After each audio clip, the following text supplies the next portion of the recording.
Oke. Lebih cocok di Ya, pasar. ya. Jadi dia dari tadi bicara bilang mau berdiskusi. Saya berpikir dia menggunakan dalil, tapi ternyata semua yang dia bicarakan tidak ada dalilnya, cuman asumsi pribadi dia sendiri gitu. Oke, Iya, Pak kasih karunia. Iya, jadi saya begini, dia bilang dia mau klarifikasi. Yang namanya klarifikasi ya harus pakai data, pakai dalil. Ketika klarifikasi hanya pengakuan sepihak, hanya berdasarkan asumsi pribadi, itu bukan klarifikasi. Itu justru oh, berdebat. Aneh itu orang. Begitu aja Pak Yusuf. Ya, ya, baik. tadi Ya, Pak Abdul silakan, Pak Abdul silakan. kan tadi saya tanya masalah di Quran kan Yesus nggak disalib katanya. Dia langsung membuat asumsi sendiri bahwa salib itu tubuh dia, kan udah bingung kemana arah. Jadi, jadi kayaknya mungkin terlalu banyak yang dia baca jadi kacau gitu pikirannya. Jadi nggak jelas dia tuh kemana gitu, ke Islam diambil, ke Kristen diambil. Jadi bingung dia ya. Jadi datanya nggak jelas, makanya kalau sama orang gitu diminta data kacau Pak. Dia nggak akan berani ayat-ayat sama itunya karena dia nggak tahu dari mana dia ambilnya. Ya itu yang Baik. bingung. Oke, Saya komen, Pak. Ya. saya Gimana, Pak? komentar Pak Anwar aja ya dulu ya. Saya dulu ya Pak. Ya, silakan. Ya, ya kalau kita menganalisa tuh mesti pakai logika gitu. Masa dengan gara-gara cuma satu kata Eli lama sabatani langsung punya kesimpulan bahwa itu yang disalib bukan Tuhan Yesus. Itu proses tuh dari awal mahkamah agama bagaimana Tuhan Yesus berkata, bahkan sebelum disalibkan Tuhan Yesus sudah menubuatkan dirinya akan diserahkan gitu. Dan sampai ketika Yesus bilang ke sebelah orang yang disalibkan gitu, tadi udah dikatakan sama siapa Pak Hasan gitu, yang apa kalau engkau datang sebagai raja, nah pada saat ini juga engkau bersama-sama aku di Firdaus, itu kalau bukan Tuhan Yesus siapa yang berani begitu?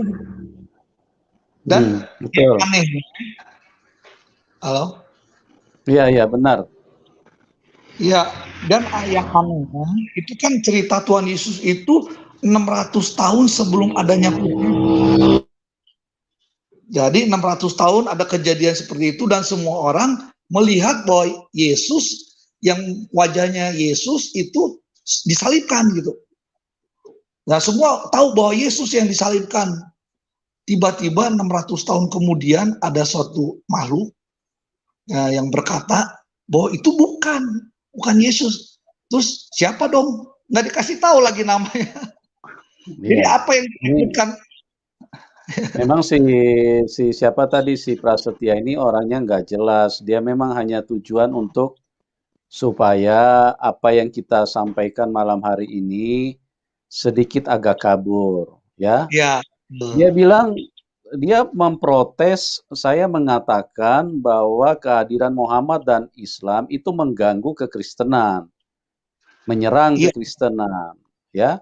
Ini kan sudah terbukti bahwa apa yang disampaikan oleh Al-Quran mengatakan bahwa Isa itu tidak disalib. Nah, iya, bagaimana mungkin Al-Quran dan Muhammad tidak menyerang kekristenan?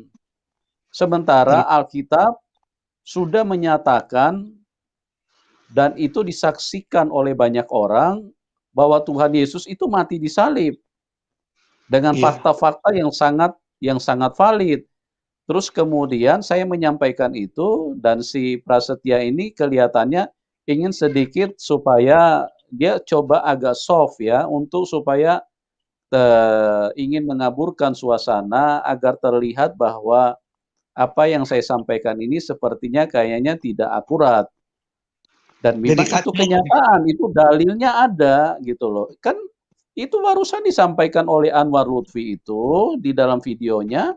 Dia mengatakan kalau Isa itu tidak disalib, tapi diserupakan. Apa itu bukan menyerang, itu bukan menista, itu bukan mengganggu gitu loh.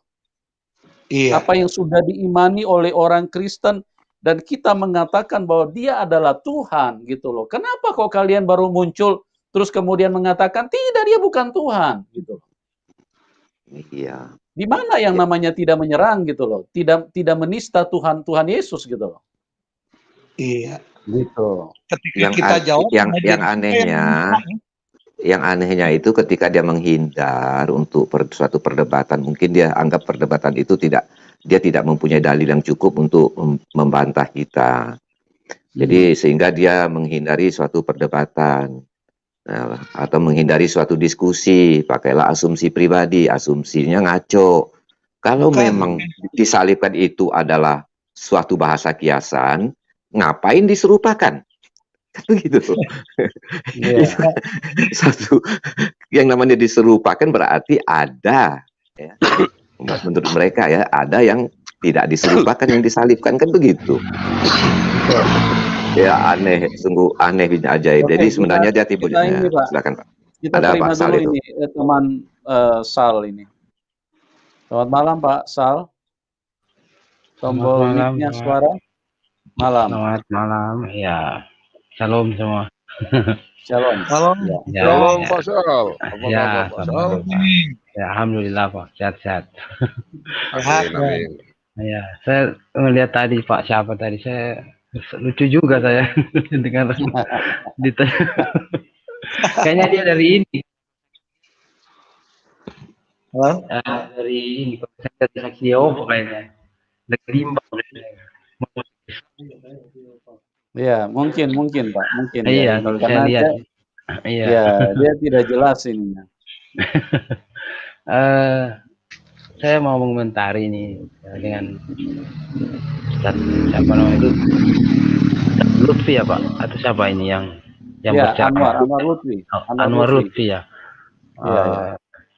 Kalau memang dia nyatakan begitu Pak ya, bahwa ada akibat dengan kalimat LIL itu banyak orang Kristen masuk Islam Pak. Memang dia ada sampaikan gitu Pak. Saya ikut semua. Oh emang ada ya? Videonya ada kan itu? Oh. Di video ditulisan, di judulnya kan itu ditulis Pak. Di judulnya dia, video dia. Iya ya. Bisa aja itu. Kira bukan hanya dengan, artinya bukan karena mungkin ada.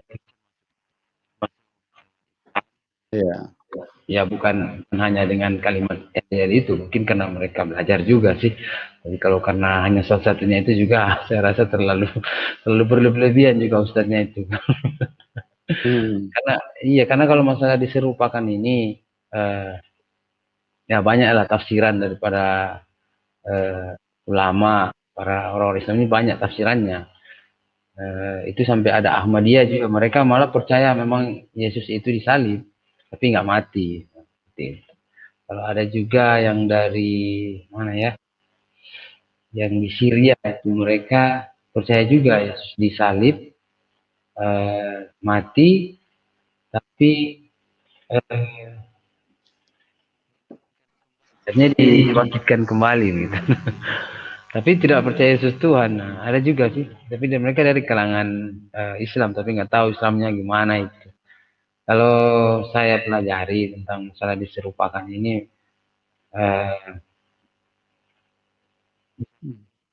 bisa saja ini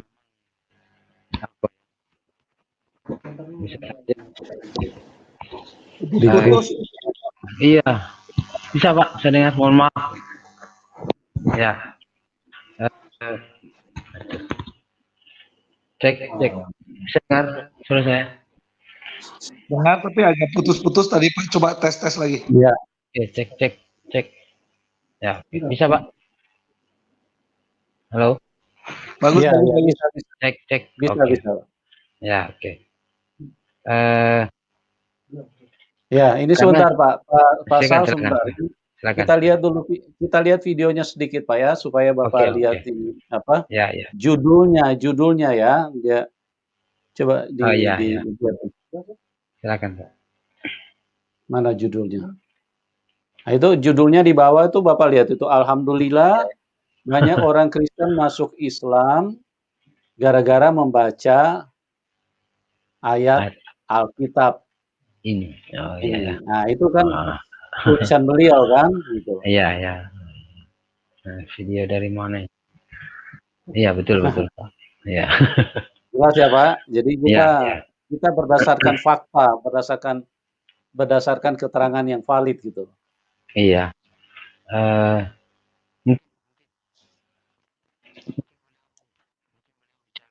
kan. Suaranya putus-putus, Pak Sal. Iya ya.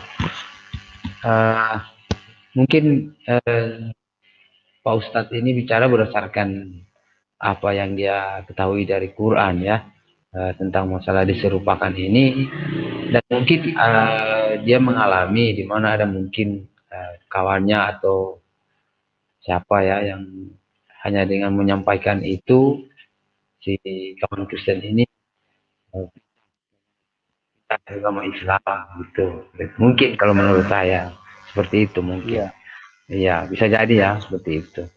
Tapi kalau Jadi di dalam ya, penyampaiannya juga, Pak, itu sangat tidak rasional karena di dalam keterangan yang diberikan, ya, dia bilang menjawab pertanyaan orang-orang Kristen kepada dia. Jadi ada teman-teman Kristen yang bertanya kepada dia. Nah, ini kan sangat tidak rasional gitu loh. Apa yang ya, keterangan yang dia sampaikan.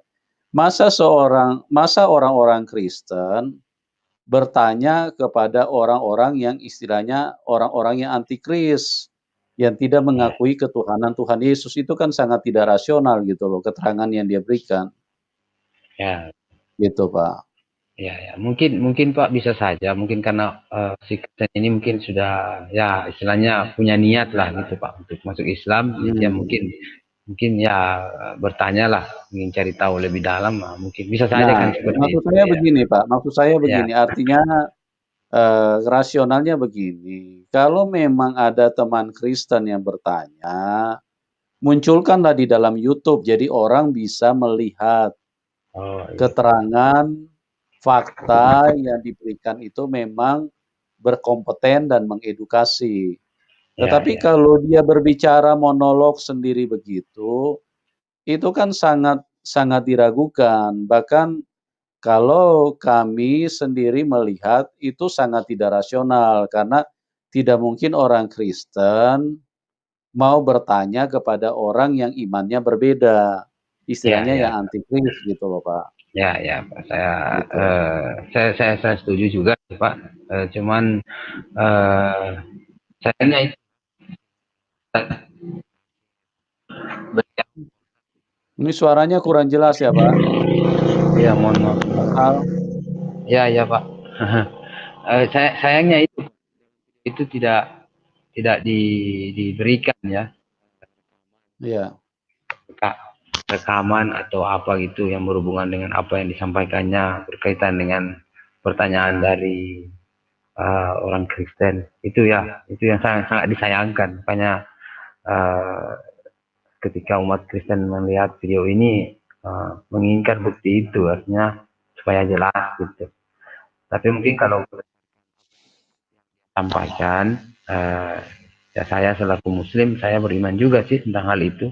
Masalah diserupakan ini dulu saya diserupakan kejadiannya.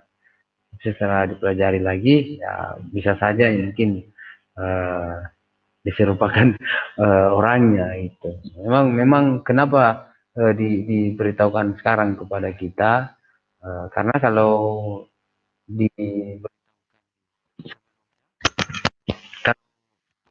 kalau di Quran itu diberitahukan tentang apa namanya tentang kebenaran yang sebenarnya tentang Isa atau tentang kekristenan nanti sudah jadi satu semua umat. Sementara Tuhan menginginkan kita itu memang berbeda-beda. Seperti itu, Pak. Saya kira saya cukup, Pak. Mungkin hanya mau mengomentari aja. Ya, silakan Pak, dilanjutkan, Pak.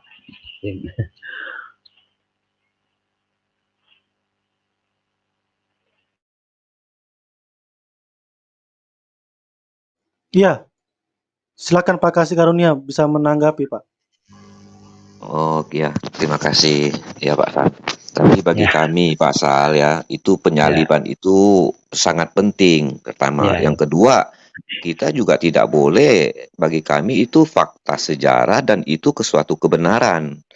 Jadi memang kebenarannya itu disalib, ya kita harus mengatakan itu disalib begitu. Ya, Ya. ya. Dan itu adalah memang ajaran kekristenan begitu. Jadi Iya. bukan masalah penting tidak pentingnya ini. Ini masalah kebenaran begitu bangsa. Ya, ya. Terima Saya kasih. hargai. Lanjut yang lainnya. Oke, mungkin kita naikkan teman-teman kita yang ini ya, yang lain ya. Ya Bang Sal ya. Ya, ya Pak. Silakan. Oke, oke. Oke, kita naikkan nih Pak Lobo. Selamat malam Pak Lobo. Halo, selamat malam Pak. Ya, shalom Pak. Iya Oke, Pak. ini mungkin kita naikkan Pak Ayam Walker. Namanya unik ya, Ayam Walker. Luar Shalom. biasa. Ya, shalom. Hah? Shalom, Ayam Walker. Shalom. Shalom. Ya, suaranya pelan sekali Pak. Halo Ayam Walker. Iya, shalom, shalom. Ya, bisa suaranya agak besar Pak. Harus pakai handsfree kali ya? Saya baru Iya, soalnya. Kayaknya seru juga itu nanggapin tentang. Iya Pak. Ini suara Bapak pelan sekali ya, jadi kita nggak ini nih, kurang maksimal nih. Halo? Iya. Kedengeran Pak? Kedengaran, nih kedengaran. Oke, kita angkat lagi nih, mungkin Pak Johan. Selamat malam Pak Johan. Selamat malam, shalom. Shalom, shalom. Bung Ray. Ya, oke. Sebentar ya. Oke, kita angkat lagi nih. Manusia pertama. Luar biasa. Namanya unik-unik. Selamat malam Pak. Ya, shalom Pak manusia pertama. Luar biasa. Shalom, selamat malam. Oke. Kita angkat lagi nih. Pak, ini kayak ini tadi yang Pak Mikael ya. Mikael yang mualaf, masih mualaf ya Pak, Muslim ya? Pak Mikael? Iya. Masih eksis nih, masih mantau nih. Bapak yang masih mualaf ya Pak ya? Iya Pak, boleh kan gabung Pak ya? Saya memang kepengen juga berbagi lah sharing. Kita juga memang membela kelompok Kristen juga lah Pak, karena memang selama ini kan Indonesia seperti ini kondisinya ya. Iya, maksud kita saya berbagi ini, sebentar Pak Mike. Oh iya. Bapak mualaf kan? Mualaf ya, Mikael itu nama baptis Pak, Abdul Malik ujungnya AM itu ya, hamba. Mungkin gini aja Pak, mungkin gini aja.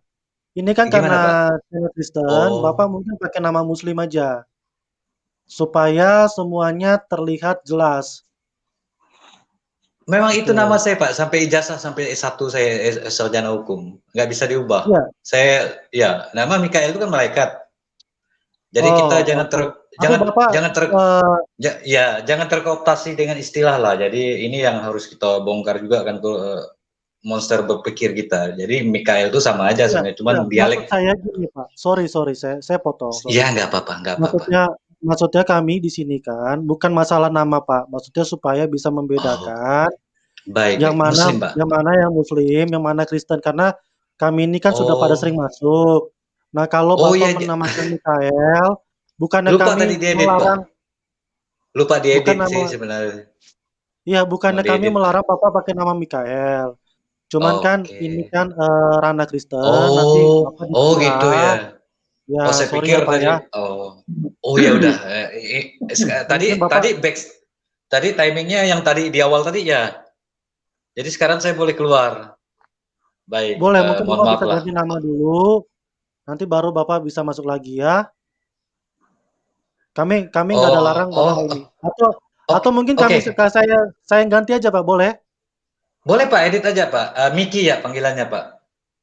Miki, nah itu boleh. Nah, Mike, semuanya Mike aja Mike. Mike apa Mike? Iya. Mike ya Mike. Ini kan lebih clear ya. Karena siap, kan Pak, siap. Mikael itu kan dikenalkan nama Kristen. Bukannya saya ingin menggantikan nama Bapak. Baik, terima kasih Pak. Terima kasih host. Oke, sekarang kita angkat nih Pak Solata. Selamat malam Pak Solata. Selamat malam, Shalom. Ya, selamat malam Pak Manusia Pertama. Ya, Terputus lagi ya. selamat malam. Oke, tadi ada out itu Pak, Anda tahu mungkin signal kali. Oke, ini ada dua teman Muslim, Pak Sal dengan Pak Mike. Pak Mike saya tegaskan seorang mualaf. Oke, silakan. Siapa yang ingin berdiskusi pertama? Saya, Pak. Pak Lobo, silakan Pak Lobo. Ya, salam semua teman-teman. Ya, Salam. Salam. Nah, saya ingin menjelaskan di sini bahwa Alkitab itu lebih dahulu ada daripada Al-Quran. Baik dalam kitab Taurat, Zabur, maupun dalam Perjanjian Baru. Kalau kita bandingkan dalam Perjanjian Baru sampai munculnya Islam, itu kan berjarak sekitar 600 tahun. Itu jauh sekali yang 600 tahun itu. Nah, tiba-tiba sekarang dikatakan bahwa Yesus sudah disalibkan, tapi diserupakan. Kalau saya secara pribadi, saya tidak akui itu. Karena itu bukan kitab saya, itu kitab mereka. Silakan mereka mau katakan apa tentang Yesus Kristus. Buat saya harga mati memang Yesus itu disalib dan bukti faktanya ada. Bukan hanya beriman, tetapi fakta sejarahnya ada. Antara lain, dari Romawi saja, melalui Pilatus, perwakilan mereka, itu memang yang menyidangkan Yesus Kristus. Dan sampai akhirnya pun Yesus setelah disalib itu disaksikan oleh tentara-tentara Romawi, bahkan mereka menusuk lambung Yesus. Ya, sampai akhirnya seorang kaya yang bernama Yusuf dari Arimatea, itu dia yang menghadap ke Pilatus untuk meminta mayat Yesus untuk dikuburkan dalam kuburan yang baru. Kemudian kubur Yesus pun disegel, karena berdasarkan ahli-ahli Taurat itu, orang-orang Farisi itu, mereka mendengar bahwa Yesus akan bangkit pada hari yang ketiga. Jadi mereka meminta tentara Romawi untuk menjaga kuburan Yesus, disegel dari pemerintah Romawi, dari kerajaannya. Jadi kalau dibilang Yesus itu tidak disalibkan, diserupakan, itu iman orang Muslim. Kita nggak usah pusing. Apapun yang mereka katakan, biar. Karena apa? Isa mereka dengan Yesus Kristus itu lain. Memang mereka memirip-miripkan nama, seolah-olah kejadian Yesus itu seolah-olah sama dengan Isa. Buat saya itu 180 derajat bedanya.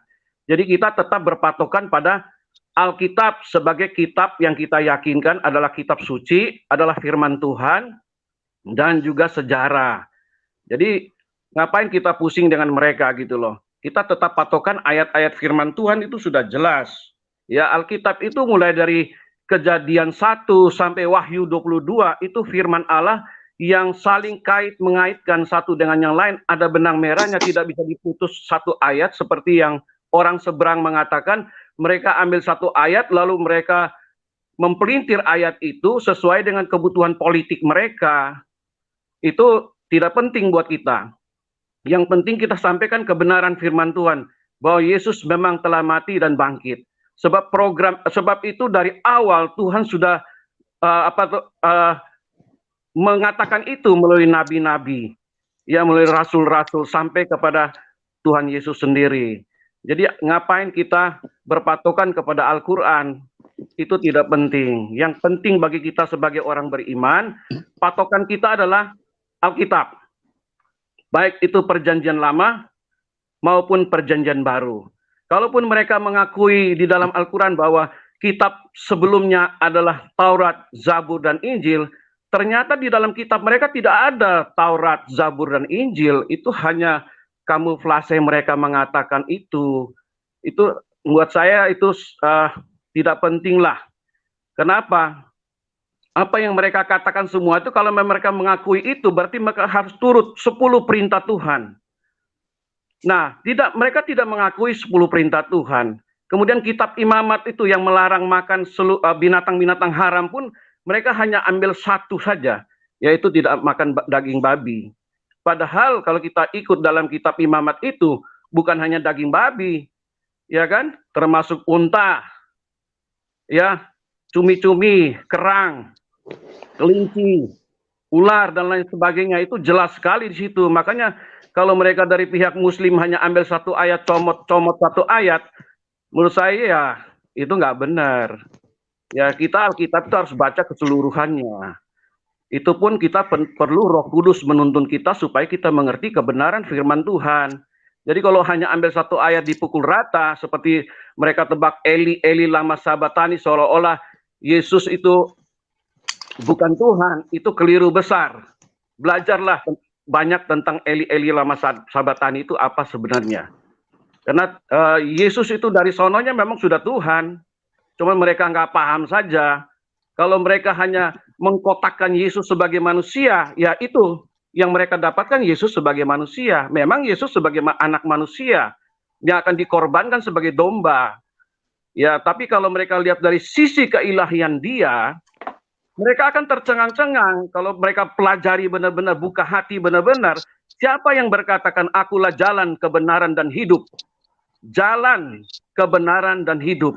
Itu kalau bukan Tuhan, nggak mungkin. 99 nama yang ada di Al-Quran yang tentang ketuhanan, itu semua tercangkum, tercatat di dalam ini, semua kitab kita. Sudah ada itu. Yesus cahaya, ya dia akulah terang. Akulah kebangkitan dan hidup. Itu ada semua di dalam Alkitab. Cuman mereka menuntut, mengatakan, akulah Tuhan, sembahlah aku. Nah, itu kuno. Menurut saya itu arogansi. Menurut saya itu asumsi mereka sendiri yang mencari-cari kesalahan. Tapi kalau mereka pelajari 99 nama yang ada di Al-Quran itu tidak bisa mereka bantahkan. Karena kalau mereka tidak akui satu-satu nama itu berarti tidak sempurna Tuhan mereka. Nah, kalau dibaca di dalam Alkitab sebelum ada mereka, di Alkitab sudah ada duluan itu nama-nama yang dikatakan mereka. Ya, akulah cahaya terang. Ya, Yesus itu memang terang, cahaya terang. Siapa yang bisa bantah itu? Bacalah Alkitab itu dengan teliti dari perjanjian lama sampai perjanjian baru. Jadi jangan sembarangan ngomong.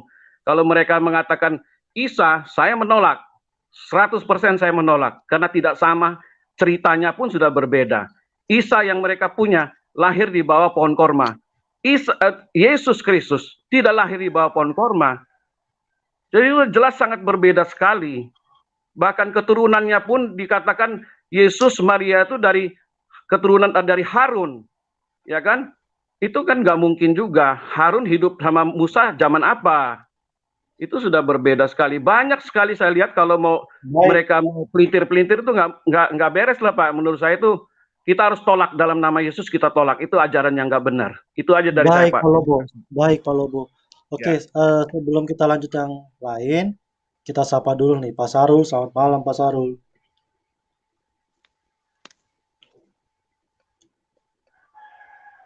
Halo. Tes.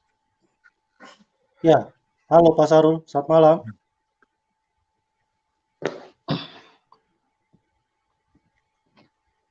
Pak Sarul, bisa monitor?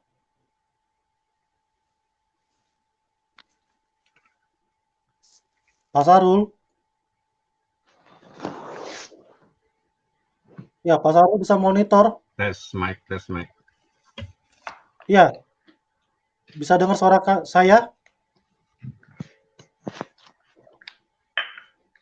Ya, suara Pak Sarul nih hilang, timbul tenggelam nih. Pak Sarul? Pak Sarul? Oke, mungkin ada yang mau tambahin lagi sebelum kita masuk diskusi? Boleh manusia pertama, Pak? Boleh, silakan Pak manusia pertama. Ya. Salam, selamat malam. Ya, singkat ya Pak ya, supaya kita bisa bisa diskusi ya. Oke, makasih. Saya hanya mau konfirmasi ulang tentang pernyataan Pak Ustadz tadi. Itu kan topiknya Pak ya, kalau saya tidak salah bahwa banyak yang murtad karena membaca Alkitab kalau tidak salah. Saya ambil dari judul YouTube-nya Pak. Iya, itulah maksud saya. Itu kan yang di ini kan yang di ini. Ya, oke. Ya. Oke, nah, silakan. itu saya hanya mau tanya balik sebenarnya. Kenapa tidak sebut satu saja namanya? Kalau memang ada beberapa yang bertanya sama dia dan lantas murtad hanya karena membaca Alkitab. Kalau dia mau menguatkan dia punya pernyataan dan dipercaya orang, dia sebut satu saja nama si A, dan dia perlihatkan orang itu. Tapi ini hanya pernyataan mentah yang tidak bisa dipercaya. Saya pun bisa berkata begitu. Misalnya saya balik, banyak juga Muslim yang membaca Al-Quran, dia masuk Kristen. Bisa saya katakan.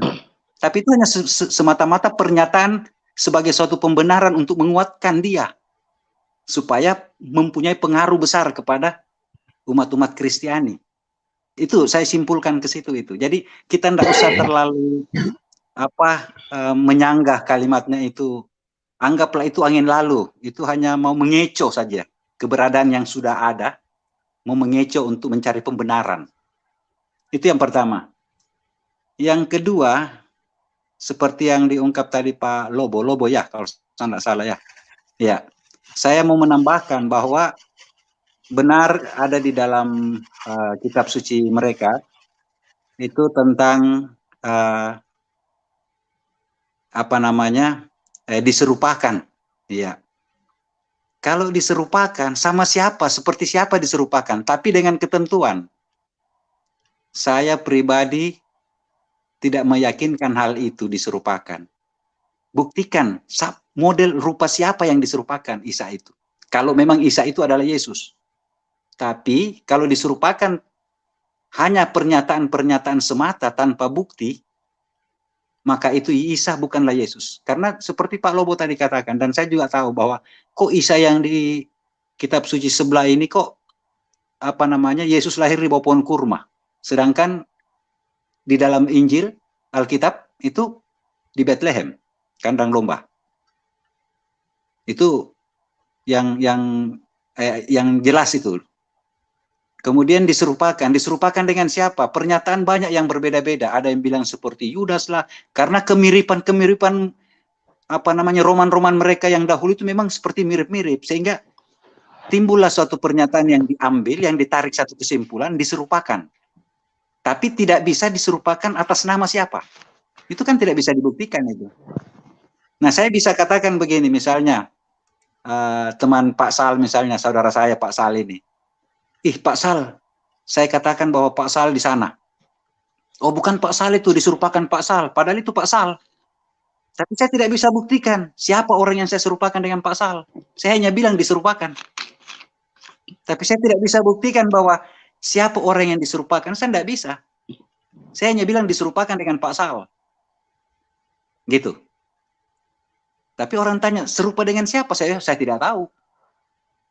Saya hanya bilang, oh, di sana ada orang di sana diserupakan dia dengan Pak Sal dia, diserupakan dia model bukan Pak Sal itu tapi diserupakan.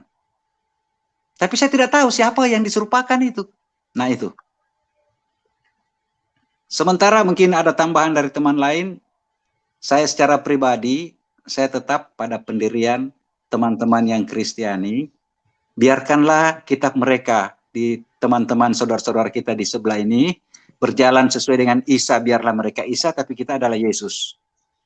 Biarlah Isa itu lahir di bawah pohon kurma, Yesus lahir di kandang domba di Bethlehem.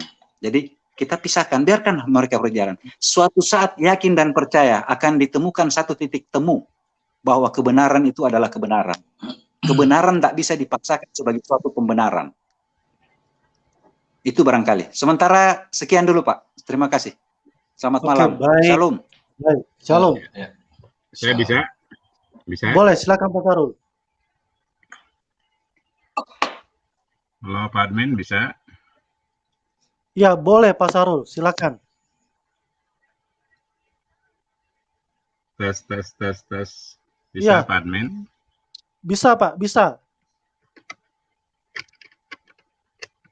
Pak Sarul, bisa dengar suara saya?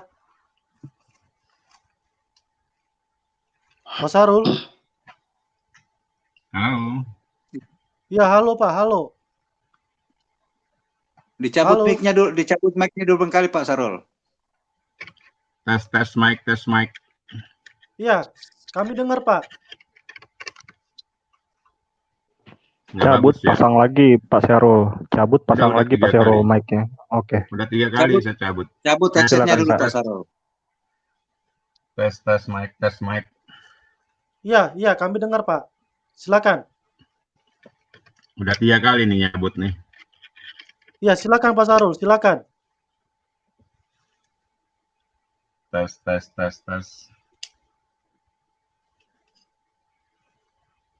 Pak Sarul. Halo, Pak Nggak Sarul. bagus ya. Kami dengar suara Bapak, mungkin Bapak nggak dengar suara kami.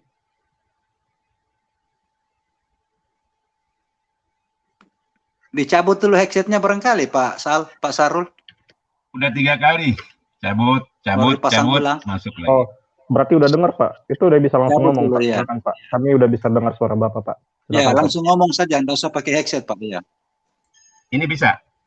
Bisa Pak, bisa. Ya, dengar. Masih. Ya, silakan. Gini, saya kurang dapat ya pesan awalnya. Komunikasinya apa sih sehingga ini dibahas? Apa sih awalnya itu? Saya bisa bantu Pak. Silakan. Jadi malam ini tuh kita bahas tentang pernyataan Ustadz Lutfi yang mengatakan bahwa banyak orang Kristen masuk Islam gara-gara membaca ayat yang menyatakan Yesus berkata Eli Eli lama sabaktani. Nah, kami menyanggah bahwa itu tidak rasional. Saya mau menyambung perkataan Pak Yusuf Manubulu. Itu sangat tidak rasional. Kenapa? Seperti yang tadi Pak Yusuf bilang, orang Kristen mencari jawaban tentang maksud perkataan Yesus tentang Eli Eli lama sabaktani kepada orang yang tidak percaya Yesus. Logikanya Pak, anggaplah saya Muslim, saya Kristen Pak ya, anggap saya Muslim. Saya mengatakan bahwa Muhammad itu bukan Nabi karena disebutkan di dalam Alkitab.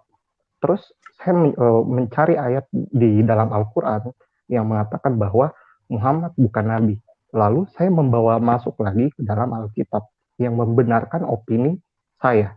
Itu kan tidak rasional. Karena pernyataan yang tidak rasional itulah kita membahas malam ini.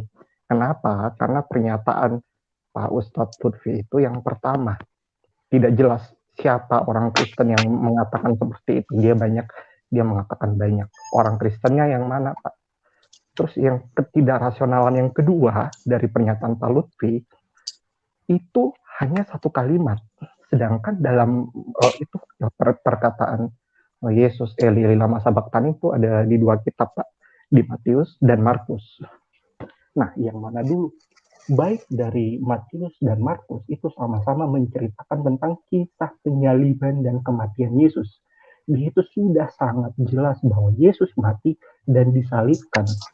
Sangat tidak rasional jika dia membenarkan pernyataannya dia dari kitab Al-Quran.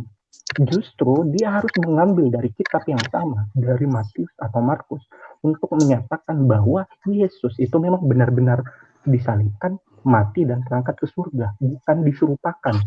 Lalu dia membenarkan apa yang tertera di dalam Al-Quran, dibenarkan dengan iman kepercayaannya yang tertulis di dalam Al-Quran yang sangat bertentangan dengan iman kekristenan yang tertulis di dalam Alkitab. Itu sangat tidak rasional Pak, dan sangat tidak logis, tidak masuk akal Pak. Gitu loh. Paling itu aja sih dari saya. Terima kasih. Baik, terima kasih. Bisa didengar saya? Bisa. Halo, bisa didengar? Bisa Pak, bisa. Tes 1 1 2. Bisa Pak. Halo Pak Sarul, bisa dengar Pak? Dengar, ya? Bisa Pak. Baik, terima lanjutkan kasih. Pak, silakan. Oke. Baik, kalau saya sepakat sebetulnya ya, apa yang dikemukakan oleh Pak Ustadz itu sebaiknya tunjukkan bukti gitu loh, agar tidak terjadi fitnah ya, gitu ya. Jadi saya tidak bicara pada komposisi Islam Kristen yang benar, lebih kepada asas objektivitas ya. Pada saat orang bernarasi, sebaiknya dia menunjukkan bukti terhadap narasi yang dia bangun gitu ya. siapa saja orangnya atau tunjukkan videonya, dan bila perlu dideteksi betul bahwa apakah betul itu orang Kristen yang akhirnya karena membaca ayat itu lalu pindah agama. Masalahnya nanti ruangnya itu terjadi ruang fitnah gitu loh. Saya tidak ingin membantah dan melarang ya siapapun yang masuk Kristen, siapapun yang masuk Islam karena persepsi dan pandangan dia terhadap iman ya. Tapi untuk tidak membuat kita masing-masing galau, Islam atau Kristen harus mampu memberikan bukti terhadap narasi yang dia bangun. Nah, itu satu. Dan yang kedua, saya jujur sering mengatakan ya, saya sebagai orang Islam tidak ingin memberikan ruang yang sama terhadap Isa atau Yesus. Ya, bila pun itu dikatakan ruang atau orang ini sama, dua nama ini, saya tetap tegaskan, Yesus bisa jadi Isa dengan catatan. Nah, catatan itu kan pasti ditolak oleh kawan-kawan Nasrani, gitu loh. Tapi inilah yang namanya iman. Pada saat Islam membicarakan Isa, saya justru menyarankan ya kepada kawan-kawan Muslim, jangan merujuk Yesus, gitu loh. Karena emang sesuatu yang diimani oleh dua kelompok, gitu loh. Pada saat kita menjustifikasi Isa itu Yesus, disinilah ruang kita untuk berdebat, gitu loh. Dan sampai kapanpun tidak akan bisa ketemu perdebatan itu, hanya membuang waktu semata. Makanya di dalam Islam tidak dikenal kondisi debat. Yang dikenal dalam Islam adalah penyampaian kebenaran firman Allah kepada manusia yang belum beriman kepada Islam. Itu saja. Tidak ada perdebatan di dalam Islam. Dari saya segitu aja dulu. Silakan. Boleh saya? Baik. Izin. Boleh. Siapa ini? Shalom, Baik. Johan. Halo. Siapa ya nih? Pak Johan ya? Ya. Ya, silakan Pak Johan. Ya, saya gini, saya menanggapi itu yang apa? Masuk Islam karena baca Alkitab gitu kan. Untuk Pak Lobo dan Pak barusan sama Pak Sahrul ya. Kalau contoh tuh ada, setahu saya tuh si Deddy Kobus ya. Dia masuk Islam salah satu nih alasannya karena itu. Elisa Baktani itu. Satu itu. Dan tadi saya nanggapi yang dipersoalkan Bapak pertama tadi siapa? Yang Islam tapi mengakui Yesus Tuhan itu? Jangan dibahas itu Pak, orang nggak beres, jangan dibahas. Nanggapi itu kan. Ya mungkin ini aja Pak, supaya nggak buang-buang waktu. Saya setuju dengan Pak Sahrul. Gimana? Iya, yang usah Pak ditanggapi Pak orang itu. Dia mengaku Yesus sama dengan Allah. Nah, itu nggak Islam, nggak Kristen tuh orang. Sama Pak siapa? Tadi Pak Yusuf. Iya, itu Pak Sebastian apa tadi? Menyinggung tentang ya? Iya kayak Sebastian itu. Nah itu saya dengar itu cuman salah paham dan dia salah tempat. Nah, Pak Yusuf tadi kan bilang pemerintah kok ada tanggapan tentang itu sudah masuk ke penghinaan gitu ya Pak Raya. Sorry Pak, gini Pak Johan. Apa? Kita gini Pak, kita nggak usah bahas yang tadi Pak Prasetya, kita kembali ke topik aja supaya nggak buang-buang waktu. Bapak sekarang menanggapi apa yang Pak Sahrul katakan. Oh Pak Sahrul, saya nanggapi Pak Sahrul itu, ya udah gitu. Soal contoh itu siapa yang masuk ke Islam karena itu ada contohnya. Setahu saya itu si Deddy Kobus itu. Nah, terus, sebentar Pak Johan. Gimana? Saya coba objektif ya. Coba saya non-blok dulu ya. Jadi yang saya tangkap dari Pak Maniburu dan rekaman yang dibangun atas Ustadz Lutfi tadi, tidak disampaikan siapa namanya, berapa orangnya, asalnya dari mana. Bila pun di luar sana ada yang menerima Islam karena membaca ayat itu beda konteks lagi, Pak.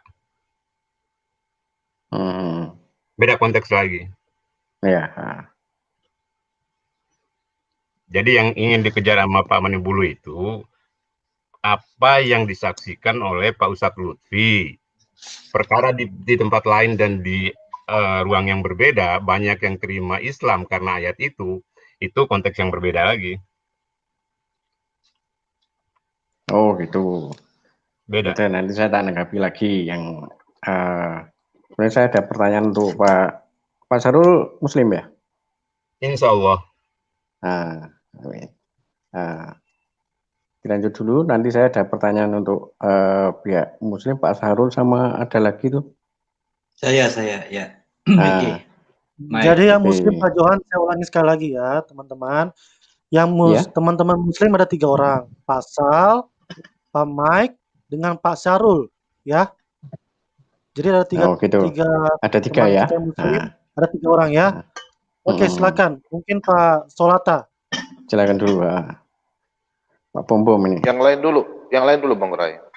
Yang lain. Oke. Saya. Boleh. Ya paling Mike. Pak Mike. Oke, silakan Pak Mike. Baik semuanya.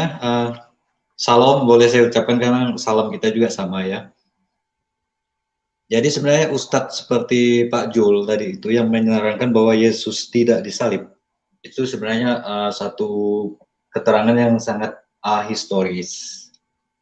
Tidak ilmiah dan tidak ada pembuktian yang valid. Dia hanya bisa bicara seperti itu hanya sebagai pansos ya, jadi pansos saja di media sosial karena juga makan AdSense kan di YouTube itu, kita tahu lah sekarang ini. Kemudian kalau dari kitab, saya udah yakin bahwa Yesus itu memang disalib ya, karena memang itu di beberapa bukti memang kita tidak bisa memungkiri dan data validnya sudah jelas. Saya mengadopsi dari pemikir-pemikir Kristen yang memang dia sudah meneliti, ini ada bukti artefaknya, bukti ilmiahnya di wilayah baik itu di Vatikan, data-data itu bisa ditarik. Siapa yang bisa berkunjung ke sana, cari aja sendiri. Dan itu dalam benak saya udah saya simpan semuanya, bahwa itu bukti fakta yang tidak bisa dipungkiri, bahwa Yesus disalib, dan pada saat penampakan itu dia terlihat sisa paku. Nah, ini para murid Yesus yang menyaksikan, dan yang menulis kisah di Perjanjian Baru ini adalah orang-orang awal yang memang hidup sejaman dengan Yesus. Beda dengan Al-Quran yang ditulis setelah kematian Nabi Muhammad lewat kekilapahan Abbasiyah. Bahkan sampai hari ini artefaknya pun tidak ditemukan, Pak. Tulang belulang kulit itu di mana? Nah, di kitab Perjanjian Baru, baik Perjanjian Lama sampai ke Mazmur, kitab Jabur yang diturunkan oleh Daud, yang diturunkan ke Daud, itu buktinya udah sampai sekarang bisa kita beli di toko-toko buku dalam bahasa Indonesia untuk translasinya ya. Kalau untuk wilayah Aram, bahasa Ibraninya, bahasa Inggris, kitab Bibelnya bisa kita temukan semuanya. Jadi untuk masalah Yesus yang disalib, yang disampaikan tidak disalib ini adalah satu keterangan ceramah yang tidak ahistoris. Itu aja sih menurut saya. Ya, itu keterangan yang tidak benar dan tidak sesuai apa yang tertulis dalam firman. Bukan sejarah juga, sejarah dan firman. Bukan hanya sejarah, Pak. Firman Tuhan yang tertulis dalam Matius dan Markus. Betul, di dalam, ya betul. Di dalam Matius dan Markus juga sudah dijelasin. Ya, dan yang poin yang kedua, Pak, itu sangat tidak rasional. Kalau misalnya orang Kristen yang ingin mencari tahu kenapa Yesus menjelaskan itu, bertanya pada orang yang tidak percaya Yesus. Itu sangat tidak rasional, gitu loh. Jadi itu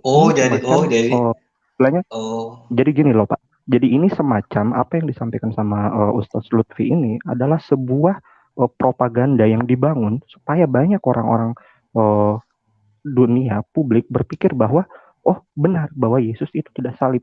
Padahal itu adalah sebuah kecacatan logika dan sangat tidak rasional bahwa ada orang Kristen yang mencari tahu kepada orang yang tidak percaya Yesus untuk membenarkan propaganda bahwa Yesus tidak disalib, Yesus tidak mati, bahwa Yesus yang disalib adalah orang yang diserupakan, dan dia membenarkan opininya dibenarkan melalui ayat-ayat yang tertulis dalam Al-Quran yang sangat bertentangan dengan Alkitab.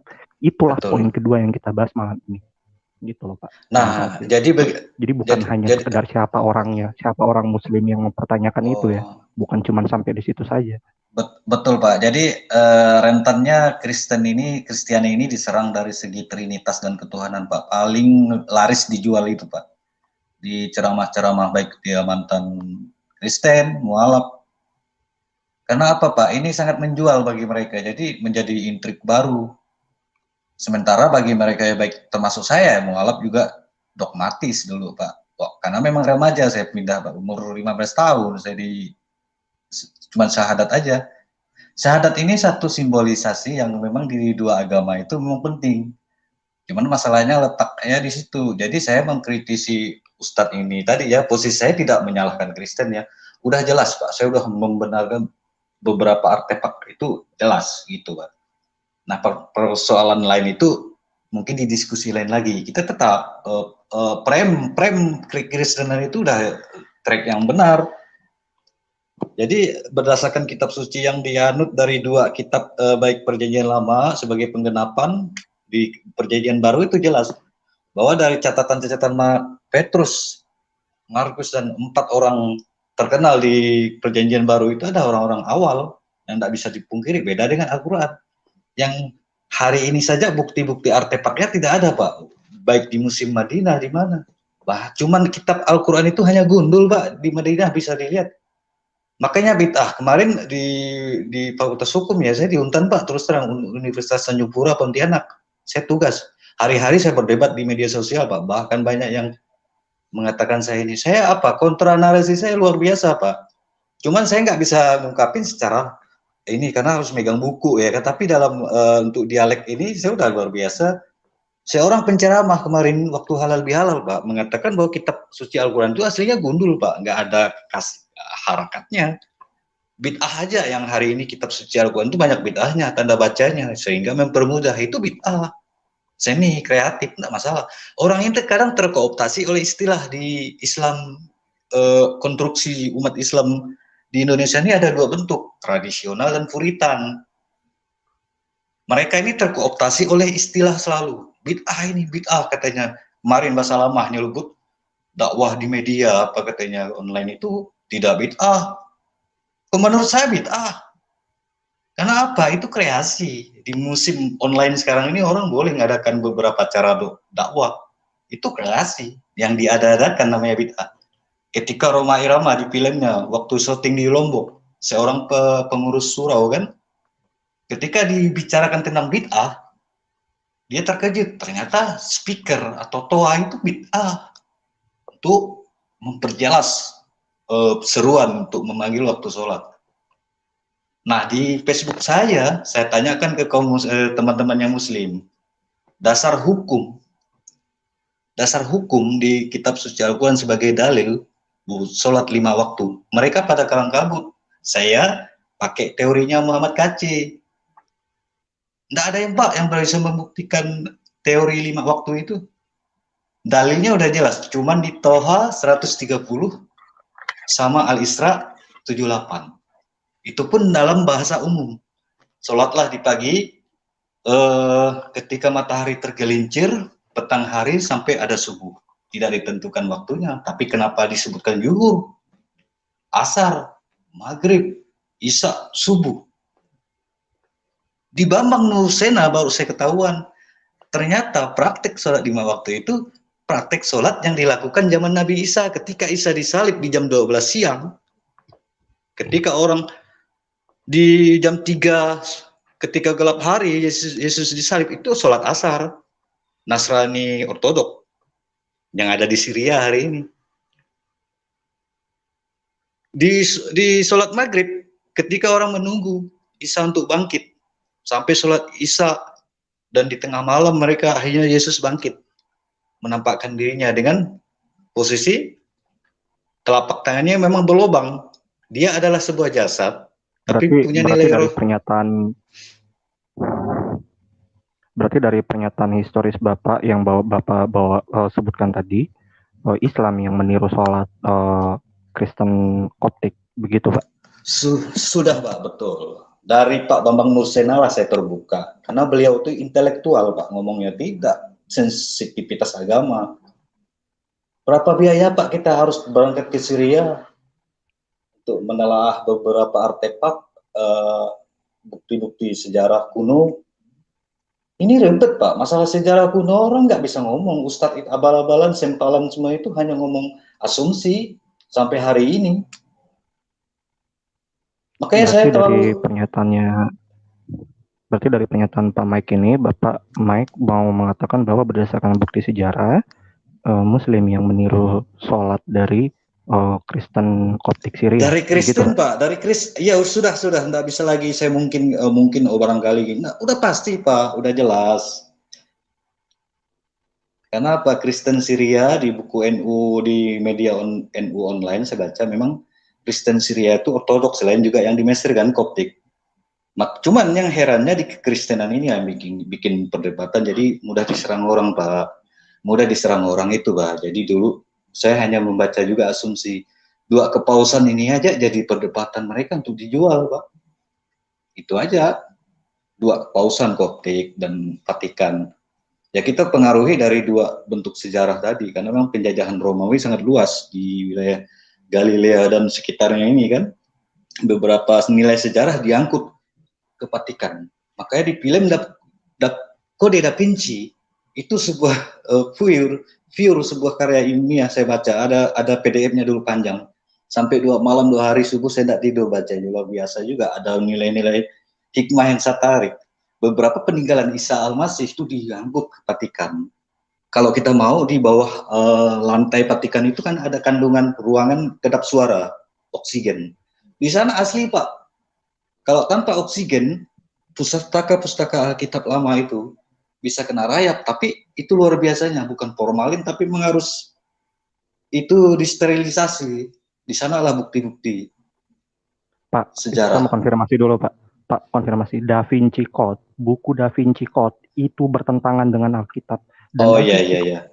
Tidak menerangkan sejarah dari Alkitab. Dan Da Vinci Code itu salah. Boleh. Da Vinci Code itu sesat, tidak menjelaskan, tidak mendukung keterangan dari firman di Alkitab. Jadi itu salah. Pak. Jadi saya kalau misalnya tidak Bapak bilang gini loh Pak. Gini loh, Bapak jangan istilahnya menggiring opini bahwa Da Vinci Code adalah fakta sejarah yang membenarkan dan tertulis di dalam Da Vinci Code bahwa Yesus menikah dengan Maria. Itu salah Pak.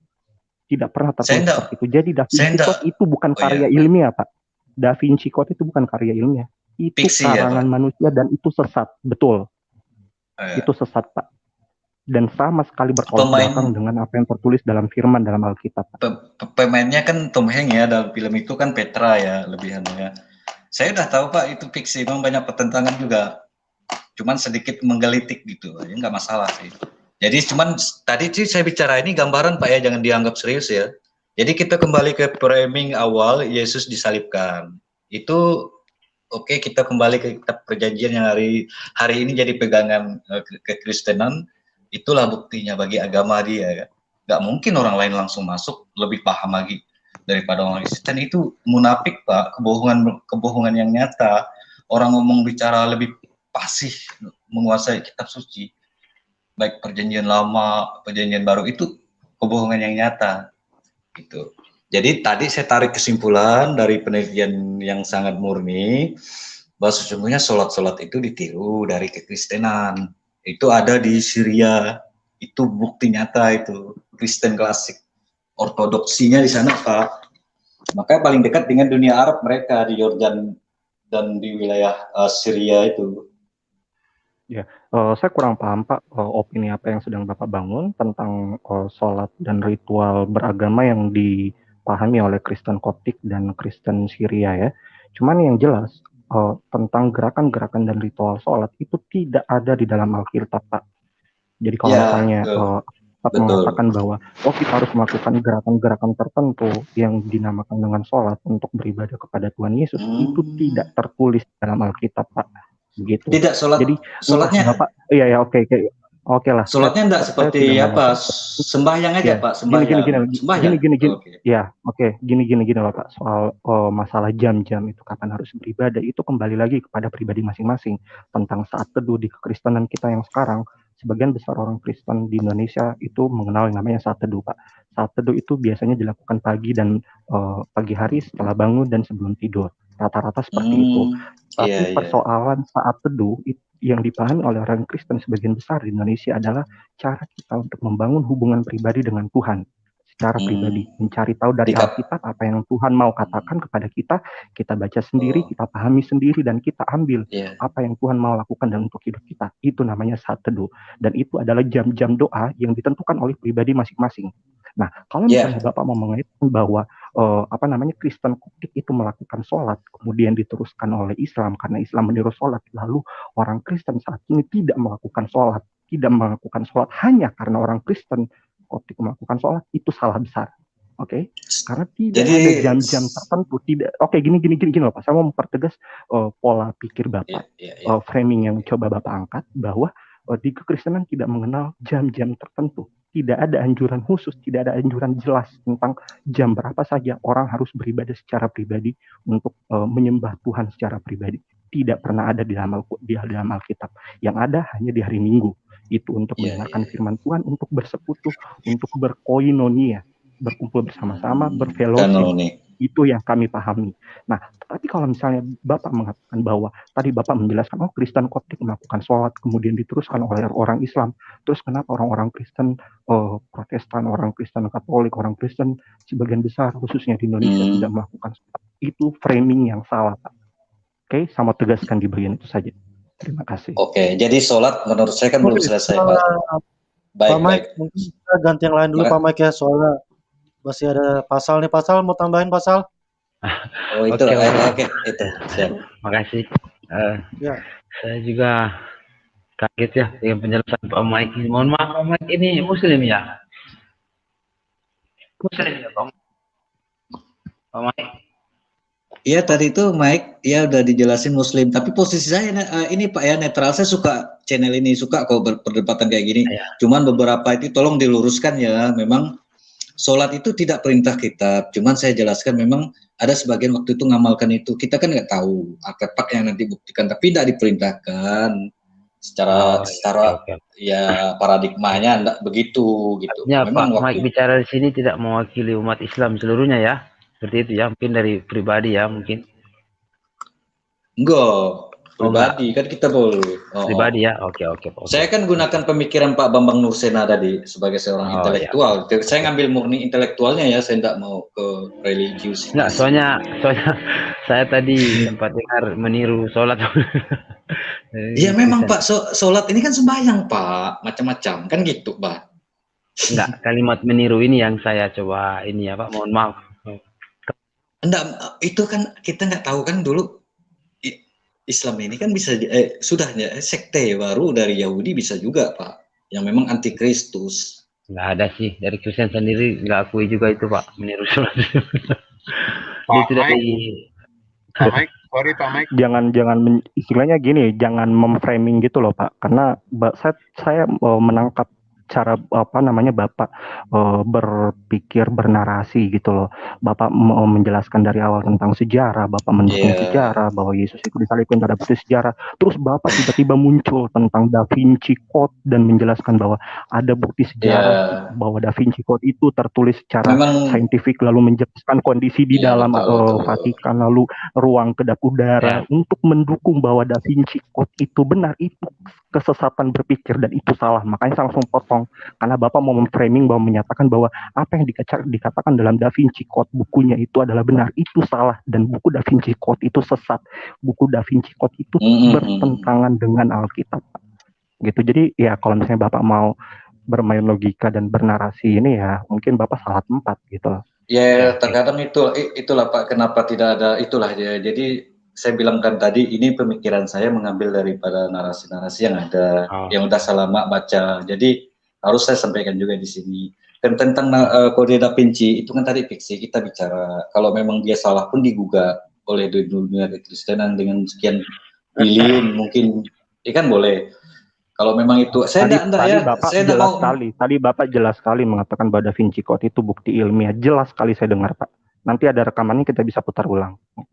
Ya, kalau memang itu sebagai framing saya pribadi, mohon maaf, karena memang beberapa dari narasi lupa artikelnya apa-apa gitu kan, kita bisa mereka aja ya.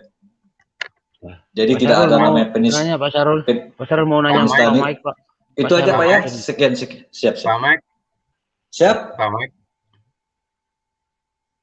Halo Pak Mike. Ya, halo. Assalamualaikum Pak Mike. Waalaikumsalam. Shalom. Baik. Boleh saya bertanya ke Pak Mike ya? Boleh Pak Syarul, silakan. Mohon maaf ya. Udah berapa lama mualaf Pak? Saya tahun 96 Pak. Di 96 saya mualaf. Umur saya lagi 15 tahun Pak. Taman SMP. Saya masuk dari majelis tablik Pak, yang Kuba yang biasa kurut fisabilillah itu.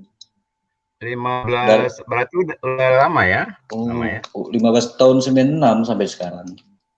96. Oke, gini Pak Mike. Moderat saya sekarang. Jadi gini.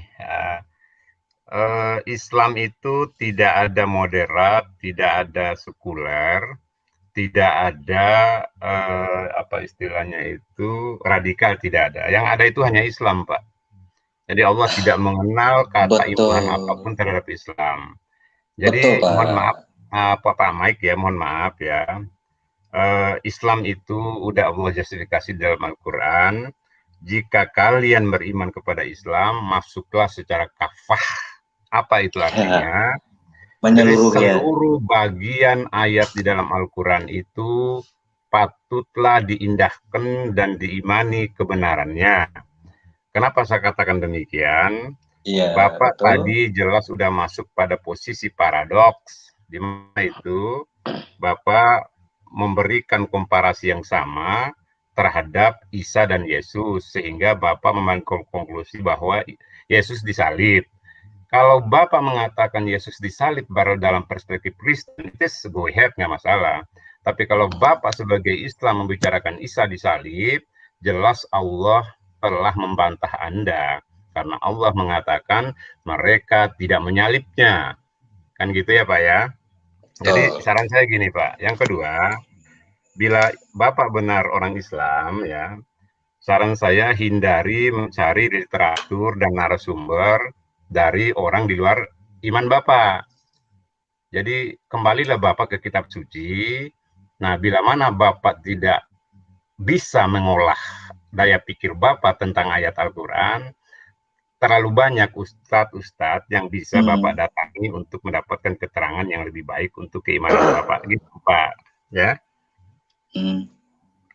Saya dulu backgroundnya Muhammadiyah Pak. Tidak. Iya. Kita sama Muhammadiyah. Oh, Muhammadiyah juga. Sama saya, tapi saya sekolah di Muhammadiyah. Saya sekolah di Muhammadiyah. Oh, enggak apa-apa sih. Tapi saya tidak pernah berafiliasi ke Muhammadiyah, ke NU, saya tidak. Saya orang Islam saja. Pak Ray, aku boleh bertanya? Jadi gitu Pak Mike ya? Ya, jadi gini Pak ya, saya tadi moderat. Itu di Islam itu memang tunggal. Tapi kenapa ada beberapa ini Syiah, Sunni, Ahmadiyah, moderat, Nusantara pun diperdebatkan. Semua yang harus digeneralisir. Sampai hari ini pun bumi kita ini baik Borobudur, itu punya Sulaiman. Adanya Syiah, Sunni, Pak Michael. Bentar lagi semua harus ini, kita harus bedakan. Michael. Ya, Pak Michael. Ya ini yang Pak Solata. Boleh saya bertanya? Boleh saya bertanya, Pak? Lanjut, Pak. Saya dengerin. Dulu Pak Michael, ya nggak apa-apa ya, Bapak punya keimanan. Saya cuma tanya. Nggak apa-apa, Mike. Dulu? Mike. Ya Pak Mike ya. Dulu waktu saya Bapak, dulu Bapak agama apa, Katolik ya? Kami Katolik, kami tinggal di Pahuman, Pak, daerah Landak, Kabupaten Landak. Saya orang Dayak, pedalaman. Oh, orang Dayak. Iya, jadi sekarang istri saya Chinese. Keluarga saya Muslim, Kristen banyak di kampung makan babi itu nggak aneh. Bahkan pegang-pegangan itu, cuman kita nggak makan. Oh ya udah, biasa ya. Tanya, iya. Iya. Maksudnya, Bapak kan pindah agama waktu itu, Bapak sudah memahami baca ayat firman Tuhan, keselamatan. Dari dulu memang dogmatis Bapak, jadi kita nggak terlalu megang. Biasa bawa ke gereja itu kan paling kita kecil itu ikut mama. Mulai jadi galau begini, itu saya baik. Ya, jadi begini Pak, ini yang Pak Bombom yang setiap malam hadir di sini ya. Oh, Pak Bombom tadi ya, yang dari Papua. Ya, oke. Ya, keluarga saya itu banyak Muslim. Ya, saya itu kristal Pak. Kalau saya sudah mungkin mualaf itu dari dulu. Tapi Tuhan sendiri yang bawa saya. Saya belum pernah kesaksian di sini ya.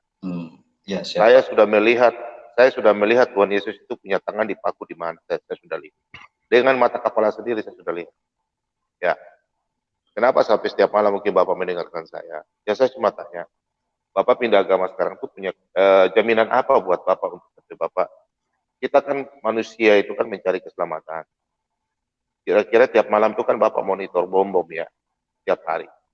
Kira-kira jaminan apa yang Bapak ingin, Bapak keinginan, sehingga Bapak memeluk salah satu agama? Karena agama tidak menyelamatkan Pak. Gitu Pak. Silakan Pak.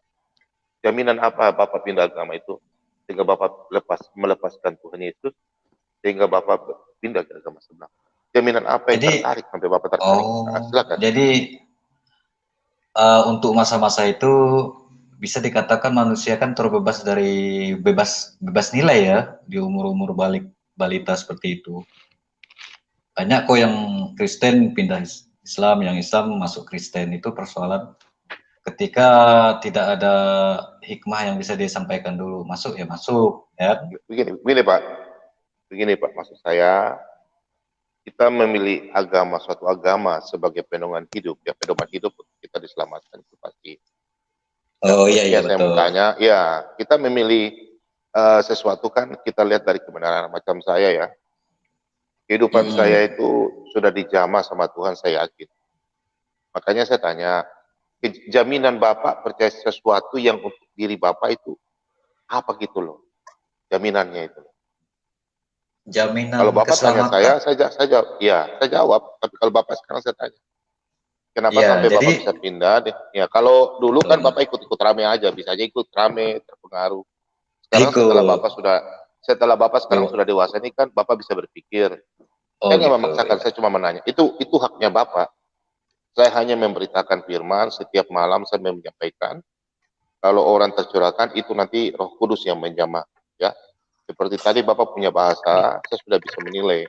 Makanya saya tanya, keselamatan apa yang Bapak cari di dalam agama si A atau si B? Gitu. Kira-kira bagaimana Pak? Silakan Pak. Di dalam agama itu kan nilai keselamatan yang kita lihat, kedamaian itu aja. Pertama begini, waktu Pak.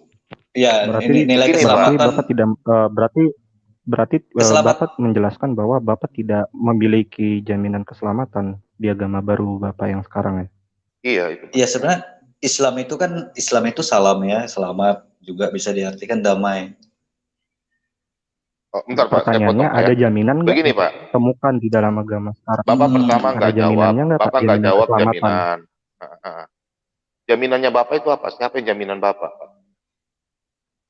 Kalau yang saya punya pegangan sekarang malah yang Maha Tunggal dalam keyakinan saya. Saya kembali ke Ibrahim. Saya harus ke Abraham sebenarnya sekarang sebenarnya. Begini Pak. Bapak jalankan nggak 10 hukum perintah Allah? Karena Abraham itu begini Pak. Ya, Yahudi semua nabi. Bentar Pak, saya potong ya. Semua nabi Pak, ya, nabi besar 4 nabi dan nabi-nabi kecil ya, bangsa Israel, ya. Keselamatan itu hanya dari bangsa Israel, Pak. Semua nabi di luar tidak ada dari bangsa Israel. Keselamatan itu hanya dari bangsa Israel, Pak. Dan itu sudah nyata yang sekarang kita lakukan, kita menikmati bangsa Israel punya. Nah, itulah Pak ya. Kalau Bapak bilang dari Abraham. Nah, Tuhannya Abraham dengan Tuhan yang di luar bangsa Israel berbeda, Pak.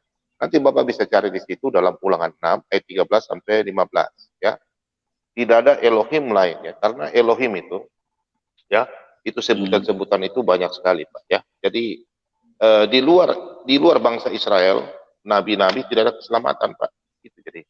Makanya saya tanya, kalau umpamanya Bapak tanya saya ya, keselamatannya itu apa? Ya memang Yesus sudah janji saya, menjamin saya, itu kan ada di dalam Yohanes 10 ayat 16, 28 ya.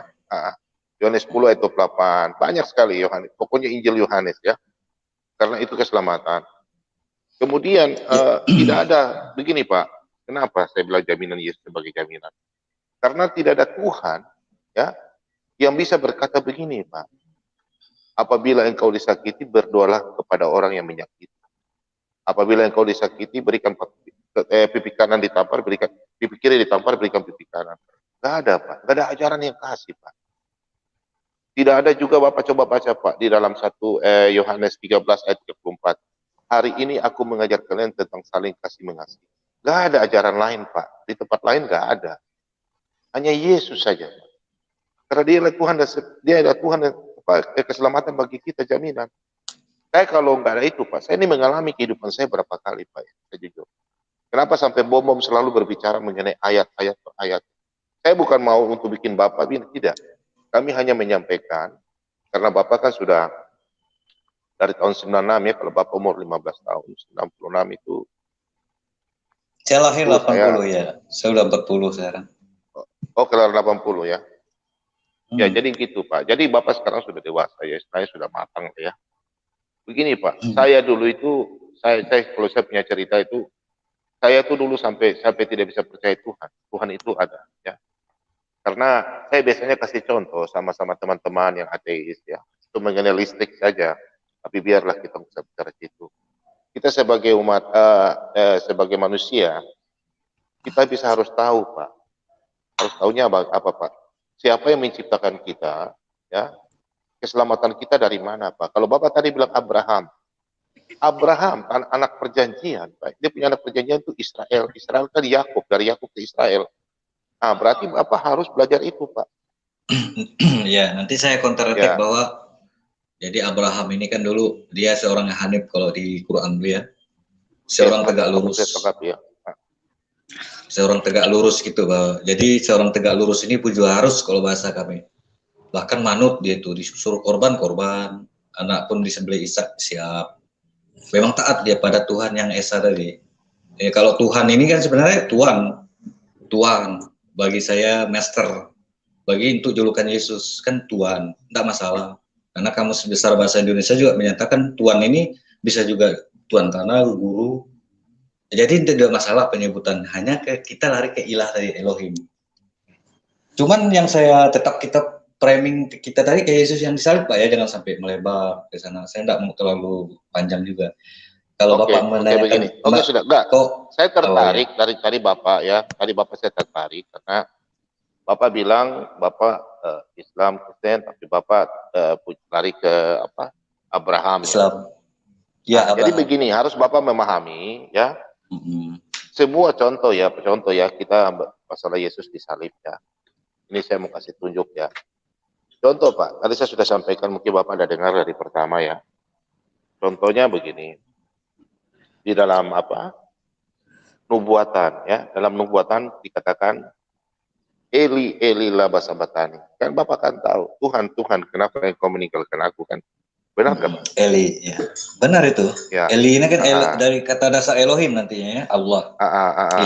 Ilah ya. Kira-kira menurut Bapak kata Eli lama sabachthani itu sudah dinubuatkan enggak dalam perjanjian lama?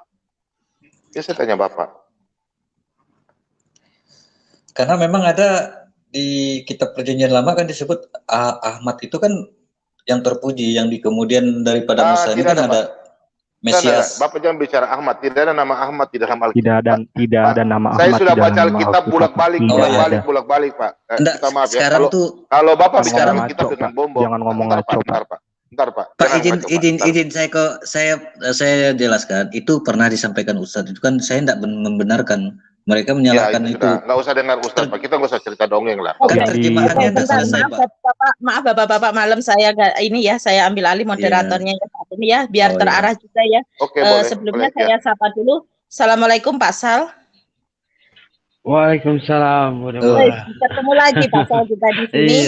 Saya tadi mau masuk ke sana tapi lagi full. Enggak apa-apa, Pak. Santai aja, Pak. Santai aja, udah selesai. Saya mau sapa juga kawan lama saya ini. Lama kita nggak berjumpa dan mau menanyakan kabarnya. Shalom, Pak. Assalamualaikum, Pak Syahrul. Waalaikum. Gimana kabarnya Pak Syahrul? Lama kita nggak jumpa, nggak berdiskusi bersama Pak Syahrul. Alhamdulillahirabbil alamin. Walafiat. Alhamdulillah. Dan Pak Mek, salam kenal. Saya Deborah, Pak Mek.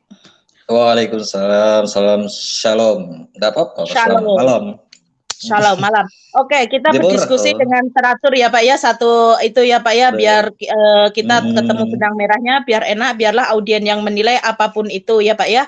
Jawabannya kita menghargai jawaban teman kita kalau untuk berdiskusi. Biarlah audien yang menilai. Oke, silahkan tadi udah sampai di mana? Ya.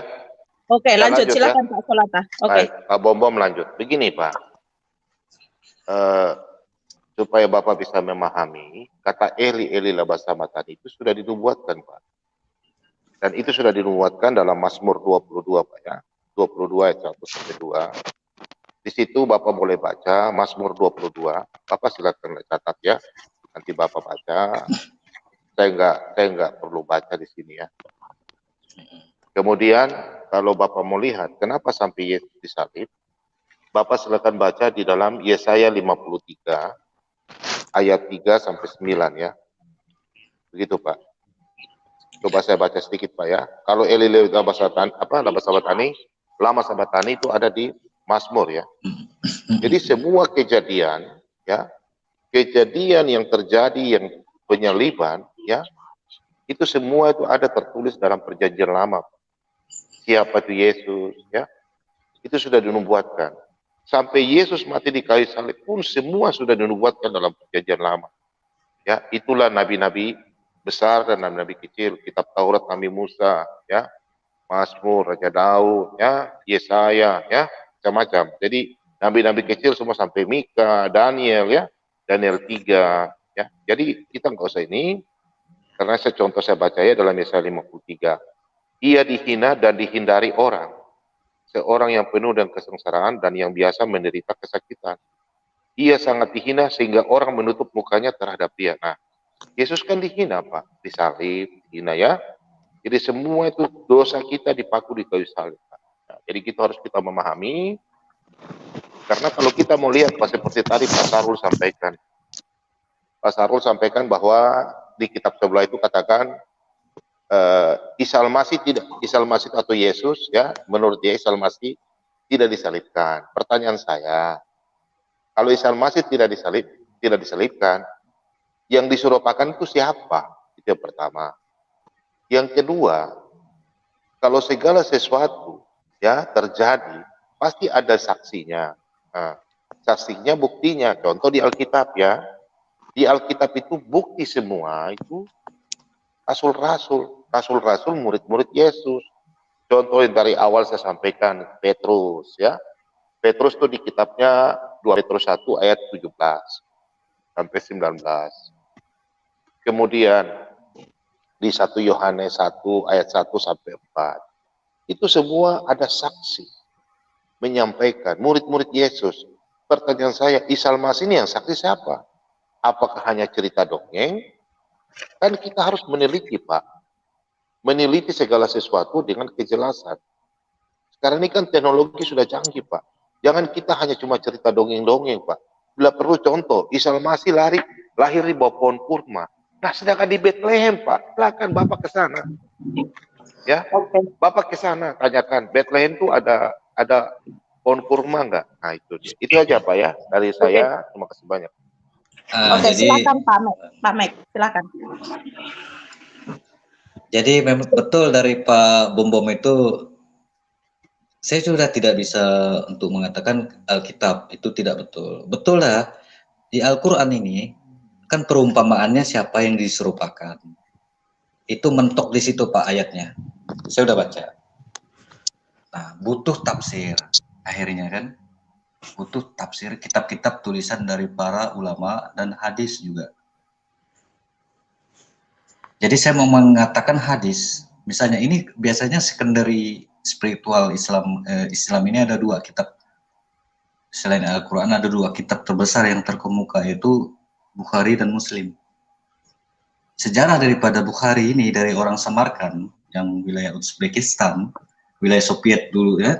Dia justru dari wilayah itu Pak berangkat ke Mekah mengumpulkan beberapa hadis. Ada 600.000 hadis. 600.000 hadis ini ditampi dia, diseleksi jadilah sampai dari Sirah Nabawiyah itu dikatakan 9.082 butir hadis dipersempit. Minta Imam, maaf, Pak. Bisa kemudian saya potong sebentar? Minta maaf, Pak. Waduh. Di Bentar hadis Pak, bentar Pak Solata, biar diselesaikan dulu Pak mic-nya Pak, baru kita kasih gantian, gitu. Silakan Pak mic. Jadi Muslim itu ngumpulin 4.000 dari 300.000. Nah kalau ditotalkan 6.000 ditambah dengan 9.000 ditambah dengan 4.000 hadis, itu ada 13.000 hadis, melebihi daripada isi daripada Al-Quran. Inilah kekuatan daripada anasir sebagai tafsir yang menjelaskan diserupakan tadi. Ketemulah pemikiran-pemikiran ini, rupanya kembali lagi. Katanya Yudas Iskariot, lain sebagainya. Penjelasannya biasa di umum itu jelasin kayak gitu. Kalau perdebatan kusir ya di luar dulu kayak gitu. Ya Yudas itu kata dia. Balik lagi mereka minjam pemikiran Kristen. Jadi akhirnya di kitab suci itu mentok yang diserupakan. Saya jujur aja.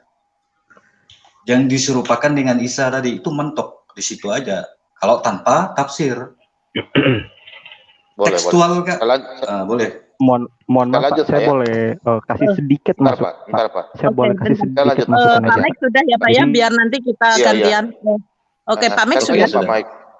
Ya saya sanggah ya, boleh ya? Pak Mike tadi katakan bahwa iya sudah. Saya sanggah sekali Pak ya. Tadi Pak Mike bilang sehingga ada tafsiran-tafsiran hadis dengan beberapa kitab ya. Yang saya mau tanya Pak, kan di dalam Alkitab itu sudah tidak perlu lagi ada terjemahan atau penafsiran, karena semua di situ buktikan oleh saksi-saksi, oleh rasul-rasul. Yang saya mau tanyakan sama Pak Mike itu tadi belum terjawab, karena saya tidak mempelajari kitab sebelah.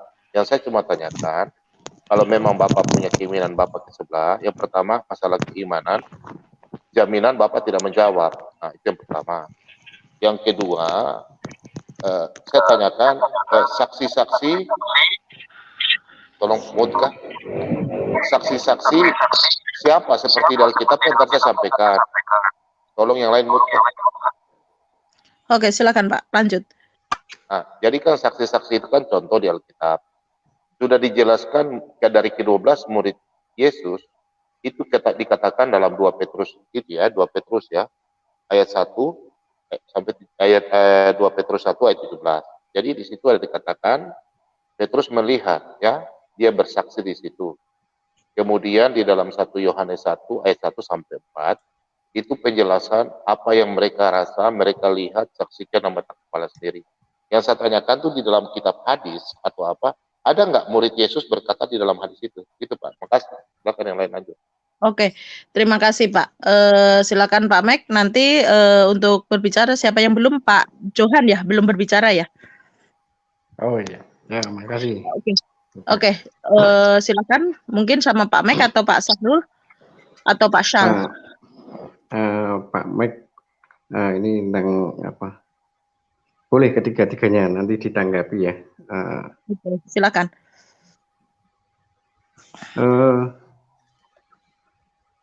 Untuk next saja dari apa Pak Bom tadi, saya cuman ngasih masukan untuk Pak Mike ya. Saya terus terang aja, lebih baik Anda masuk Kristen. Kalau saya berani terus terang, gitu Pak Bom ya. Itu terus terang saya. Benar. Saya dukung. Lebih baik Anda masuk Kristen aja. Pak Bom siap baptis? Saya baptis ya. Gini, untuk Pak Mike, Pak Sahrul, satu nih lagi siapa? Pak Sal. Pak Sal. Gini, saya mau tanya tentang Nabi Anda dan kitab Anda. Itu kan kalau enggak saya tidak salah dengar, Nabi Muhammad itu kan bisa diistilahkan kekasih Allah, gitu ya? Ya Pak Sarul, Pak Mike. Ya, betul. Ya. Gitu ya? Ya, betul. Rasulullah. Ya, Rasulullah kekasih Utusan Allah, utusan itu juga kekasih Nabi yang terakhir, yang sempurna, gitu ya? Gitu kan? Betul. Pemahamannya di Al-Quran gitu ya? Seperti ada di hadis kalau tidak salah itu, Nabi Anda tuh diistimewakan, kan gitu. Istrinya boleh sekian toh. Tapi itu hanya khusus untuk Nabi Muhammad. Sedangkan untuk umatnya hanya terbatas sekitar 4 kalau tidak salah. Ya toh? Benar kan? Benar. Terus? Salah. Salahnya gimana? Boleh menikahi lebih dari 3. Kalaupun tidak bisa adil, balik ke 1. Gitu aja. Ya. Maksud saya yang diizinkan sebatas 4 gitu ya. Itu pun kalau bisa adil, Iya, kalau gitu kan. sempat nggak, kalau nggak sempat ya 1 gitu. Iya. Nah, iya. Soalnya batang juga nggak mampu, Bapak. Terus Nabi boleh menikahi anak kecil, betul? Itu riwayatnya memang Aisyah itu umur 9 tahun. Riwayatnya gitu kan. Waktu nikahnya 6 tahun. 6 tahun, cuman bergaul waktu 9 tahun, kan gitu loh. Iya. Ada 12 tahun juga. Yang dijawab Pak Mike, biar Pak Sarul aja, Pak Mike. Yang ingin saya katakan gini, begitu istimewanya Nabi Muhammad, ya toh, diberi keleluasaan atau keistimewaan begitu besar. Tapi Pak Sarul apa tahu ada satu permintaan Nabi Muhammad yang tidak dikabulkan? Boleh saya tanya Pak Sarul? Boleh. Pak Sarul tahu tentang itu? Tahu. Tentang apa?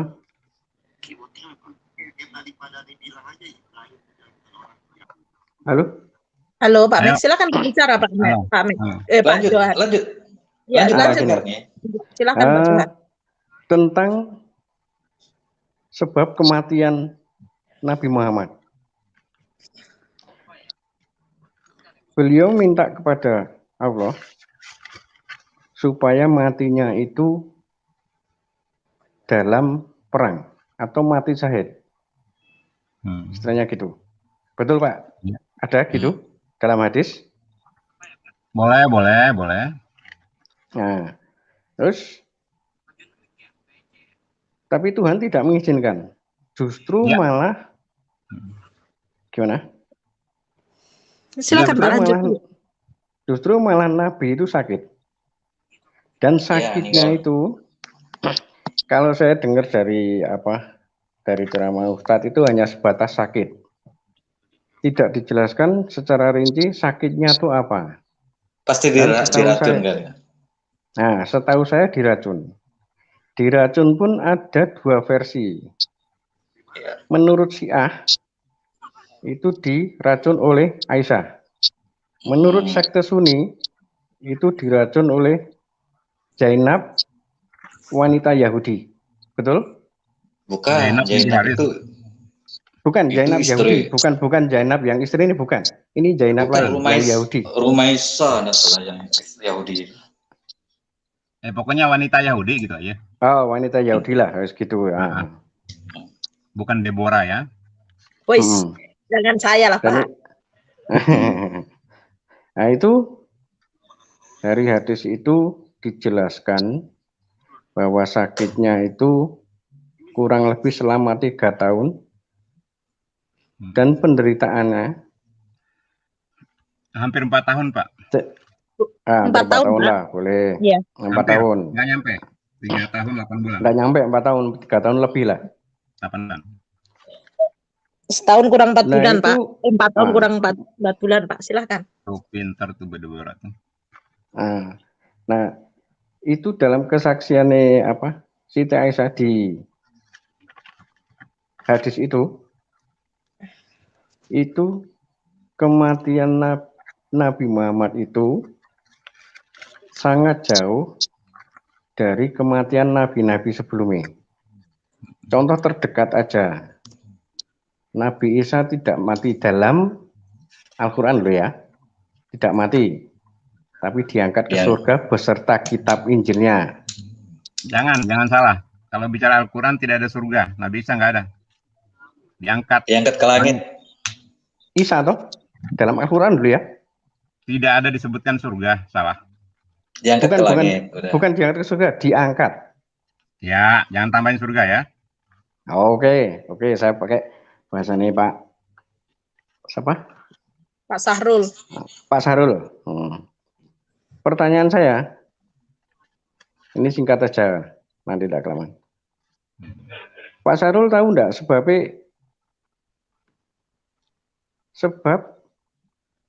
Nabi Muhammad itu sakit, meninggalnya karena sakit diracun itu, tahu enggak sebabnya? Maksudnya Pertanyaan gimana, saya Pak? itu aja. Pertanyaannya gimana, Pak? Pertanyaannya, kenapa yang nabi-nabi lain itu meninggalnya tidak seperti Nabi Muhammad? Tapi Nabi Muhammad sakit dengan menderita diracun oleh wanita Yahudi. Itu aja. Baik, terima kasih Pak Izin, Pak Jimmy, Pak Sal, Pak Mike. Saya mewakili kawan-kawan ya untuk menjawab ini. Semoga semoga saya dilancarkan lidahnya untuk menjawab kawan-kawan Kristen ya. Jadi justifikasi Rasulullah itu tadi tidak komplit ya. Rasul Allah, kekasih Allah, dan orang yang disempurnakan. Nah itu salah. Nabi Muhammad bukan orang sempurna. Dia hanya manusia. Tidak ada Nabi Muhammad itu kata sempurna, salah, keliru. Dan yang pertama saya sampaikan sebelum saya jawab, saya mau sampaikan ke Pak Mike ya. Pak Mike tolong ya, kalau mencari kebenaran Islam, mencari kebenaran Rasulullah, jangan mencari ke kitab orang lain. Cari di dalam Al-Quran. Ada di Al-Maidah ayat 3. Isa menerangkan tentang kehadiran Muhammad setelahnya. Ya, jangan cari di Injil, Pak. Nggak ada. Ya. Gitu ya, Pak Mike ya. Baik, saya jawab ya tentang pertanyaan kawan Kristen tentang kenapa Rasulullah meninggal dengan cara seperti itu dan tidak seperti nabi-nabi lain. Sebetulnya kalau bicara kematian Nabi, Yahya dan Zakaria itu lebih tragis, Pak. Dibunuh, ditombak, ya. Dan Rasulullah itu mati, mari sama-sama sepakat lah, diracun, katakanlah diracun lah ya. Saya tidak ingin mengatakan itu ya. Karena emang kisahnya itu Rasulullah sendiri mengangkat, aku menelan kambing, ternyata di situ ada racunnya. Nah, di situ Rasulullah itu meninggal beberapa sahabatnya yang bersama beliau saat itu ya. Artinya tidak terselamatkan nyawanya dan Rasulullah hidup setelah makan racun itu, daging kambing yang beracun itu selama 3 tahun 8 bulan. Saya tidak ingin berdebat ya bahwa Rasulullah itu tidak mati diracun karena saya lagi berbicara dengan bapak-bapak yang non-muslim ya. Tapi kalau kami di Islam jelas tidak sepakat ya bahwa beliau mati karena diracun. Tapi saya ingin mengatakan ya, katakan diracun. Saya ingin menyampaikan kepada kita semua ya. Jadi Rasulullah itu tidak pernah Allah justifikasi sebagai manusia sempurna, tidak ada. Rasulullah itu hanya manusia biasa. Manusia biasa. Bahkan di dalam surat Al-Qasas ayat 56 itu, Rasulullah itu sampai Allah tegaskan gitu loh, jangan sampai dia itu diagungkan oleh umatnya. Muhammad itu hanya penyampai kabar gembira, bukan sebagai pemberi petunjuk, apalagi menyelamatkan manusia. Bukan. Salah, keliru besar kalau itu ditempelkan kepada Rasulullah Sallallahu Alaihi Wasallam. Rasulullah itu hanya penyampai kabar gembira. Makanya Allah katakan di dalam Al-Quran, keselamatan dan keuntungan itu hanya pada Islam barang siapa tidak menerima Islam sebagai agamanya, merugilah dia atau ke nerakalah dia. Seperti apa yang diamanatkan Allah di dalam Al-Imran ayat 85. Wa may yabtaghi ghairal Islam dinan fala yuqbal minhu wa huwa fil akhirati minal khasirin. Itulah ayat keselamatan di dalam Islam. Itu Pak, silakan. Oke, masih ada Pak Johan? Nah, itu pertanyaan saya. Oke. Sebelum ini mau Pak Kasih Karunia dulu atau Pak Nabi YouTube ini? Cuman sebelum ke Pak Kasih Karunia, oke, saya tambahin ya. Kalau memang Muhammad, ini pertanyaan saya sih. Sebenarnya saya tadi mau berdiskusi mengenai hadis Tirmizi sama Pak Sahrul, tapi next aja nggak masalah. Cuman maksud saya gini, kalau memang Muhammad orang biasa, tapi kan dia yang diistimewakan, Pak. Iya, itu maksud saya. Istimewakan, nggak ada. Bukankah Islam Muhammad itu kekasih Allah? Bukankah dia suri tuladan? Dan jadi bahkan gini. Kalau bersahadat pun harus, kalau Allah aja kita mengakui, nggak perlu harus mengakui Muhammad adalah utusan Allah. Jadi gini, Bu Deborah biar jelas ya. Orang Islam itu jangankan mengatakan beliau itu istimewa. Jadi di suatu hadis Rasulullah itu hadir di majelis ya. Jadi sahabat itu lagi duduk, Bu. Rasulullah datang kepada mereka dan mereka berdiri. Apa kata Rasulullah? Duduklah kalian, jangan menyambut aku dengan cara seperti itu. Artinya apa? Rasulullah itu nggak boleh diagung-agungkan. Itu, Bu. Iya, berarti kan dia suri tuladan dan dia yang diistimewakan kan, dan dia kekasih Allah. Ya, kan? Di dalam hal penyampaian syariat betul, Bu, betul. Itu. Saya lupa ayatnya, tapi bukankah Allah Allah dan malaikat bersolawat Nabi? Betul? Ya. Innallaha wa malaikatahu yusholluna 'alan nabi ya ayyuhalladzina amanu shollu 'alaihi wa sallimu taslima. Ayat ini pembahasannya itu dalam, Pak, nggak bisa di letterlek, nggak bisa, Pak. Saya jelaskan pun nggak bisa, Pak. Jadi kalau Bapak tapi mau ayat jelas, itu juga hadirlah ke ulama. Oke. Tapi ayat itu sudah cukup menjelaskan bahwa Muhammad itu diistimewakan dan sangat jelas disebutkan juga Allah itu kekasih Allah. Izin jawab punya Pak Bom, Bu, yang keselamatan tadi. Bentar Pak, biar jelas dulu ini Pak Sahrul sama ini mengenai pertanyaannya Pak Johan, jadi biar enak Pak. Nanti kalau kesana kesini kita nggak tahu karena nanti gimana ini diskusinya seperti itu Pak Mek. Maaf ya sebelumnya. Oke. Pak Sahrul, pertanyaan saya gini. Jawabannya itu tanggap Pak John sudah belum Pak? Belum.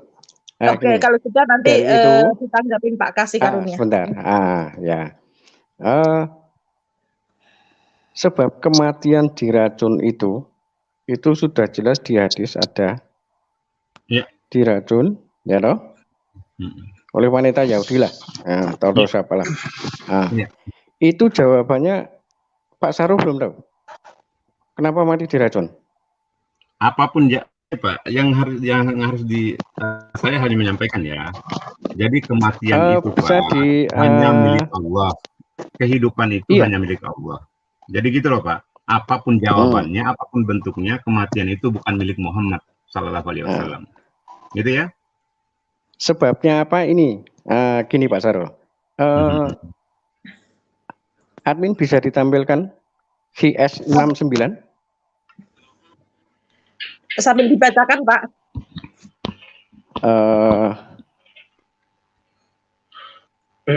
Bentar. Dibaca aja Pak. Dibaca Pak, silakan.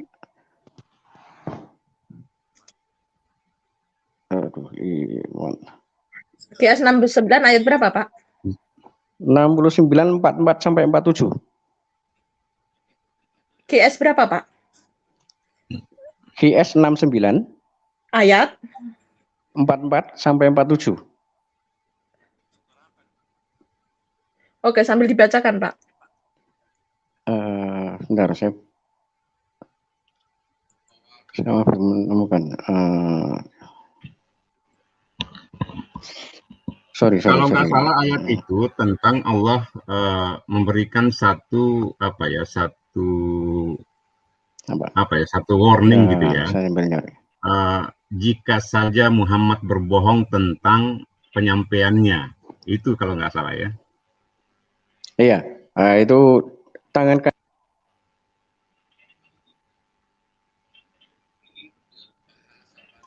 Nggak dengar, Pak. Halo, Pak. Suaranya sempat hilang, Pak. Bisa diulangin? Di layar sudah ada, Pak. Halo?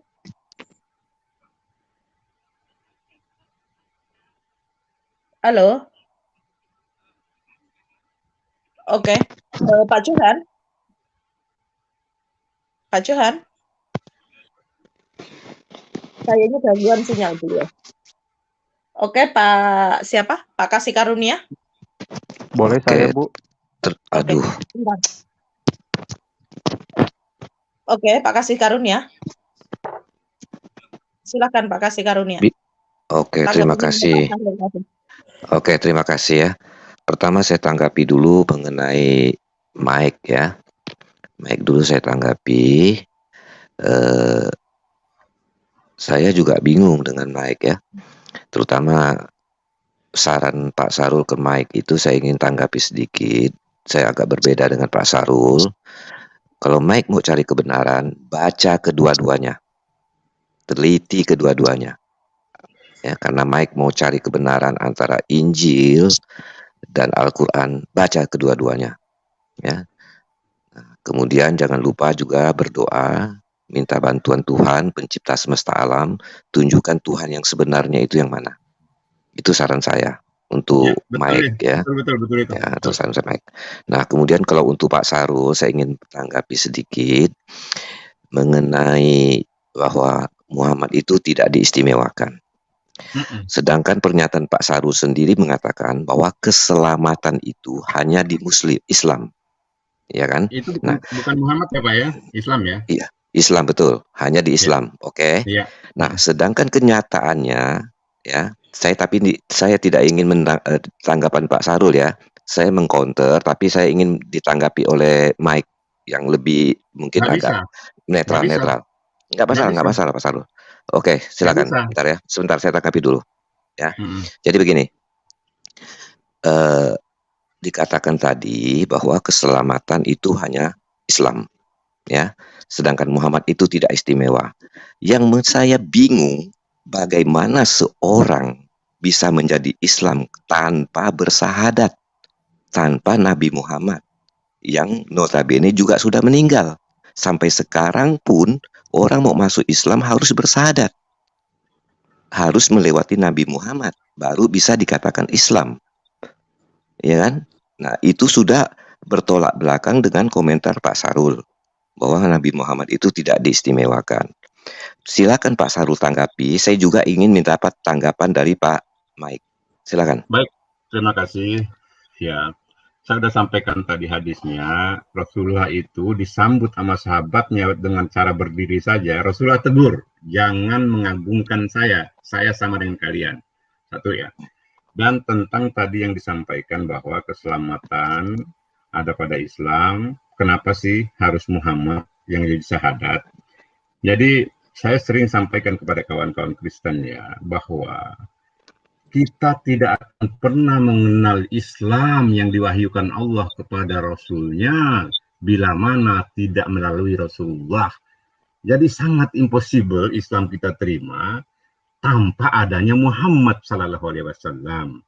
Jadi kita tidak mengidolakan atau apa-apa. Beliau itu hanya manusia biasa, bahwa Allah mengatakan Rasulullah itu bukan pemberi petunjuk, bukan. Udah jelas itu. Jadi keistimewaan beliau itu hanya manusia biasa, Pak. Gitu loh. Jadi yang istimewa itu adalah ajarannya. Oke, saya hargai pernyataan Pak Sarul, saya hargai. Tetapi faktanya tidak bisa kita selamat, tidak bisa kita masuk Islam tanpa bersahadat atas nama sosok Muhammad. Itu tanggapan saya Pak Sarul. Tapi Pak Sarul sudah jawab, saya hargai. Kita berbeda biasa Pak Sarul. Nah, sekarang saya ingin tanggapan Pak Mike. Silakan. Kalau untuk syahadatain itu memang perintah dari Al-Quran ada yang memang tidak juga kuat.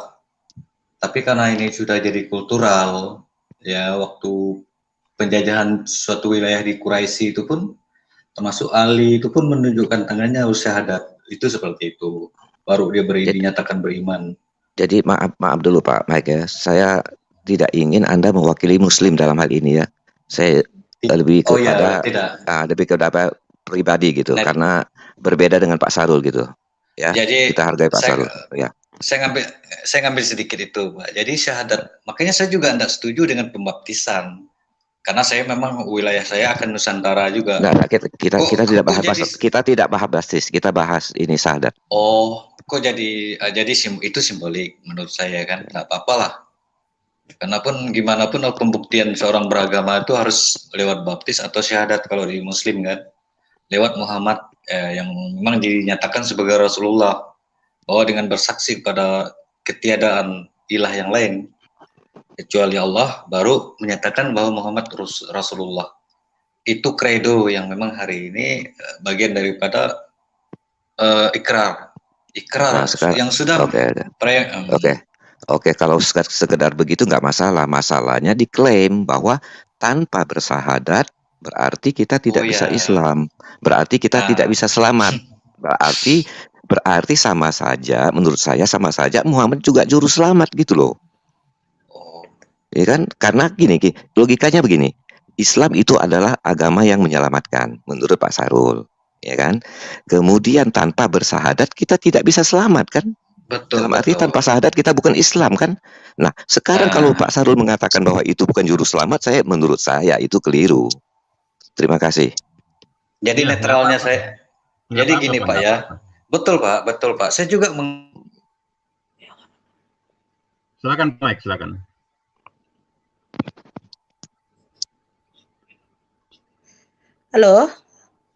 Halo Pak Mek, hilang sinyal ya? Mungkin Pasal bicara, silakan Pasal.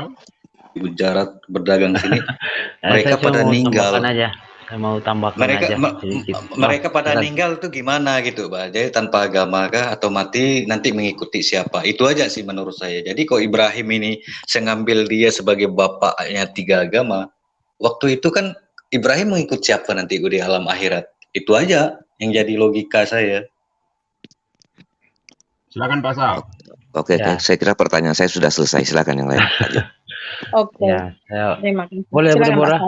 Ya. Silakan Pak. Bertanya Pak. Ya. Saya pertama mau ucapkan terima kasih ke Pak Kasih Karunia nih sudah. Halo, Pak Sal, suaranya kayaknya hilang sinyal ya, Pak Sal. Ya. Oke, lanjut Pak. Ini bisa ya. Secara tak langsung Pak Kasih Karunia ini sudah menyatakan memang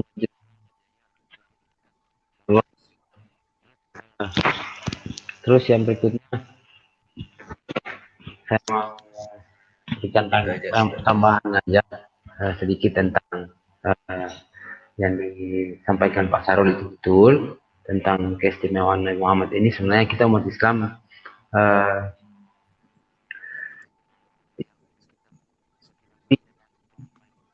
Pak Sal, suaranya hilang-hilang ya?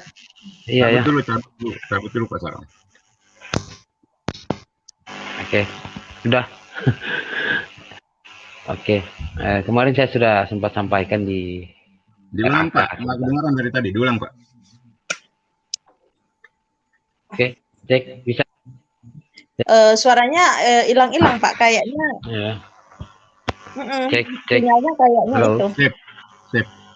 Oleh. Oh ya, oke. Sedikit aja supaya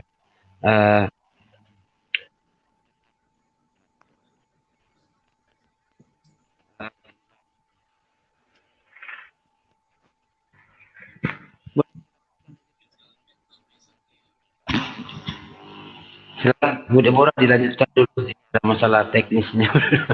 Lanjutkan aja dulu. Ya.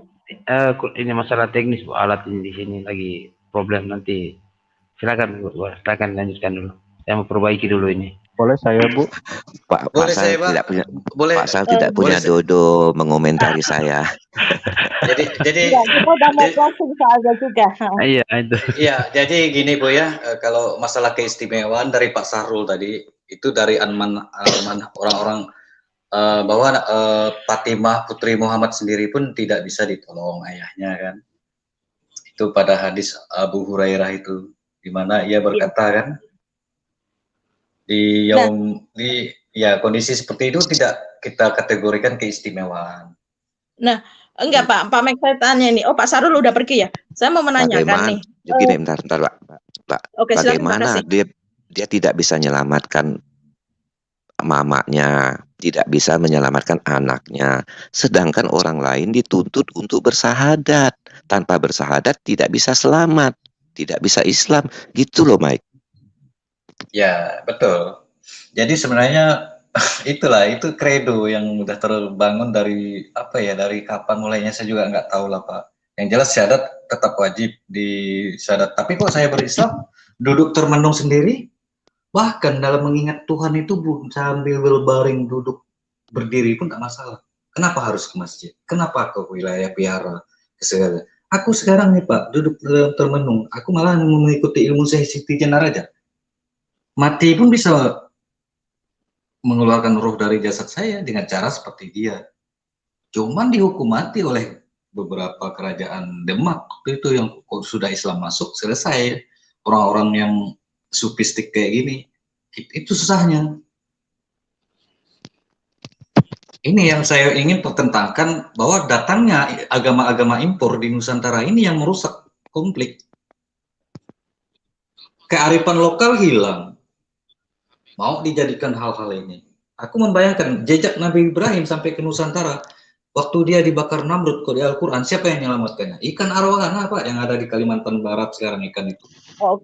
Itu arkeolog. Nanti kami akan diskusi beberapa hari lagi, dia mau datang. Jejak daripada Ibrahim ini ke wilayah Nusantara. Oke, silakan dilanjut. Bude Barat, terima kasih. Oke, terima kasih Pak Mek. Ini sebelum saya mau berdiskusi sama Pak Mek, mungkin Pak Mek kita salam kenal aja lah diskusi ini sebagai salam kenal ya dari saya Deborah ya Pak ya, gitu. Pak Mek percaya hadis ya? Halo Pak Mek, bisa dibuka mute-nya Pak Mek? Oke. Pak Mek percaya hadis ya Pak ya? Sudah, nah, saya udah enggak Bu, enggak. Karena memang beberapa periwayatan dan sanad semua dhaif itu masih dipelihara. Kenapa ada hadis lemah masih dihidupin? Tapi hadis sahih itu masih dipakai ya Pak ya? Seperti hadis sahih. Gimana pun kalau itu dano pun itu sangat menampar muka orang-orang ini Bu. Tetap dipakai, tapi sahih berdasarkan Bukhari. Sahih berdasarkan Imam Muslim. Iya, ini enggak, aku cuma mau menanyakan mengenai di hadis sahih Bukhari ini loh Pak sebenarnya. Gitu. Hadis sahih Bukhari nomor 6309 Pak, kitab hukum hadud ya. Ya, mengenai keutamaan meninggalkan dosa Pak, gitu loh. Karena tadi kan Muhammad sendiri tidak bisa membawa atau memberi syafaat ke anaknya Fatimah, makanya banyak-banyaklah berbuat amal. Benar nggak Pak? Tapi tapi ada juga di hadis lain mengatakan Pak, kalau kita menjaga ya kan 99 nama asmaul nama Allah ya, atau 100 kurang 1 pun bisa menjamin surga. Oke. Dengan kita pernah dengar ya, dan pernah lagi ada dengar Pak, dengan kita mencium Hajar Aswad atau Hajar Aswad itu bisa menebus dosa atau bisa menghilangkan dosa ya istilahnya ya. Ya kan? Nah, pernah dengar. Nah, Bapak pernah dengar pula ya. Nah, sedangkan gitu loh, Muhammad juga pernah saya membahas di channel saya juga Pak mengenai ya Pak ya, Muhammad juga akan menjamin surga Pak. Gitu. Saya baca di hadis gini, di hadis Bukhari, Sahih Bukhari ya Pak ya, Sahih Bukhari nomor 6309, di mana barang siapa menjamin untukku keselamatan apa yang ada di antara kedua kaki. Nah Pak, barang siapa yang menjamin untukku keselamatan apa yang ada di antara kedua kaki dan apa yang di antara kedua jenggotnya, maka aku jamin untuknya dengan surga. Gitu loh. Jenggot. Maksudnya gimana Pak? Jenggot. Di antara kedua kakinya dan kedua jenggotnya. Itu maksudnya apa Pak? Di antara kedua kakinya. Ini sudah masuk ke sahih ya, tapi sahih dari Bukhari. Sahih. Ini masuk ke area tahayul ya, tapi Lihat Bu, rentetan periwayatannya berapa kali, berapa berjenjang itu. Menceritakan kepada kami Muhammad bin Abu Bakar, telah menceritakan kepada kami Umar bin Ali, jalur pariwayatnya yang lain menceritakan kepada khalifah. Ya, barang siapa menjamin untukku keselamatan apa yang ada di antara kedua kaki dan apa yang ada di antara kedua jenggotnya, maka aku jamin untuknya dengan surga. Sedangkan di ayat yang bentar Pak. Sedangkan yang lainnya katanya Muhammad tidak bisa menjamin surga, tapi kenapa di sini saya bukan menanyakan di antara kedua kaki atau di antara kedua jenggot, terserah orang mau mengartikan apa, tapi yang saya pertanyakan adalah di sini maka aku jamin untuknya dengan surga gitu. Sedangkan di yang lainnya bilang Muhammad tidak bisa menjamin surga, bahkan untuk dirinya sendiri pun dia tidak bisa. Dan ada ada yang mengatakan kalau bisa menjaga nama Allah 99 100 kurang 1 bisa masuk surga. Terus yang benar yang mana Pak? Dan Antara katanya dua kaki, antara dua saya kaki dia narik. Gini loh Pak, Dia, untuk di antara kedua kaki. Gini Pak, untuk antara kedua kaki terserah mau menerjemahkan apa, tapi yang saya tanyakan, kok Muhammad di sini bisa menjamin dengan surga? Udah Bu, semua hadis itu tidak dilaksanakan Bu, 100%. Enggak usah. Jadi hadis ini kalau dihitung kan 13.000 Pak, dengan Al-Quran 6.000, sekitar 23.000 anasir-anasir yang harus dijalankan. Satu hadis saja misalnya menyusui lelaki dewasa, itu aja nggak bisa. Dia ngajak saya ke kafah masuklah menyeluruh, mana bisa. Iya, saya tanyakan gini loh Pak, kok di sini Muhammad bisa menjamin ke surga? Saya tanyakan Muhammad kok bisa menjamin ke surga? Untuk masalah kedua kaki di antara kedua kaki mah mungkin di sini perlu penjabaran yang lebih panjang. Kayaknya waktu kita kan karena udah mau selesai ya Pak ya. Cuman yang saya mau tanyakan di sini, di mana kok di sini ada Muhammad bisa menjamin surga? Satu, kedua, di ayat lain lain dengan menghafal 99 nama Allah atau menjaga 99 nama Allah itu bisa masuk surga pula. Dengan mencontohkan sifat-sifat Muhammad atau segala macam bisa masuk surga. Bahkan ada hadis lain juga mengatakan kalau Muhammad itu malah masuk surga ke 10. Malah lebih dulu sahabat-sahabatnya. Nah, kalau kita bongkar itu semuanya. Di sini itu yang benar yang mana, Pak? Saya mau tanyakan. Sebenarnya Muhammad bisa nggak sih menjamin masuk surga? Ataukah sebenarnya, tapi kok kenapa di yang lainnya kok tertulis kalau Muhammad tidak bisa menjamin surga? Saya netral di sini, Bu. Jadi gini, Bu. Ini memang kontradiksi semua, Bu. Jadi sama dengan pernyataan kita zikir 99 asma itu diucapin doang. Tapi pancaran nilai-nilai nur dari nilai Asmaul Husna itu tidak terbukti. Banyak yang seperti mereka teroris nih. Kalau kan, untuk diucapin kita gini loh Pak, bener nggak masalahnya itu? Saya nggak mau cuman diucapin kah? Betul, itu betul. Tapi bener nggak sih sebenarnya itu bisa menebus bisa memasukkan ke dalam surga? Ya kalau sudah zikir Asmaul udah mengingat Allah udah selesai Bu, bisa masuk surga. Walaupun kita berbuat jahat, tapi dengan berzikir Asmaul Husna itu bisa masuk surga. Udah. Bahkan setelah berarti bisa berjahat sama orang, bisa memperkosa, bisa membunuh, bisa segalanya. Terus dengan berzikir bisa masuk surga. Wow, luar biasa, amazing ya. Enggak, jadi Ibu kalau nambah wow itu satu ejekan. Jadi tidak seperti itu Bu ya, tidak semua. Mencuri lalu beristighfar, lalu dosanya hangus lagi. Saya juga begitu, nonsen. Nonsen. Terus? Jadi jangan mengatakan saya menghafal Asmaul Husna udah jelas. Kalau tidak dilaksanakan diimplementasikan dalam hidupnya, tidak mungkin juga. Nah, terus gimana dengan ayat-ayat yang lain, Pak? Kenapa harus berkontradiksi gitu loh, Pak? Nah, berarti kan Ibu betul kontradiksi ya dalam pikiran Ibu. Betul, iya itu fakta yang ada. Syafaat tidak bisa juga diserahkan. Sedangkan gini loh, Pak. Padahal kan di Al-Quran pun banyak kontradisinya, di mana-mana juga banyak kontradisinya. Sedangkan kalau segala sesuatu yang kontradiksi itu berarti tidak dari Allah dan itu palsu loh, Pak. Ada ayat berbunyi seperti itu. Bisa dijelaskan itu, Pak? Hal yang kepalsuan Bu ya? Iya, sedangkan di ayat-ayat Al-Quran pun banyak yang berkontradiksi gitu. Berarti kan Ya, di Al-Quran itu pernah bilang, saya lupa ayatnya, tapi intinya di Al-Quran. termasuk Zaid itu termasuk Nabi Rasulullah menikah dengan istri dengan mantan istri dari anak angkat dia pun dijelaskan di Al-Quran.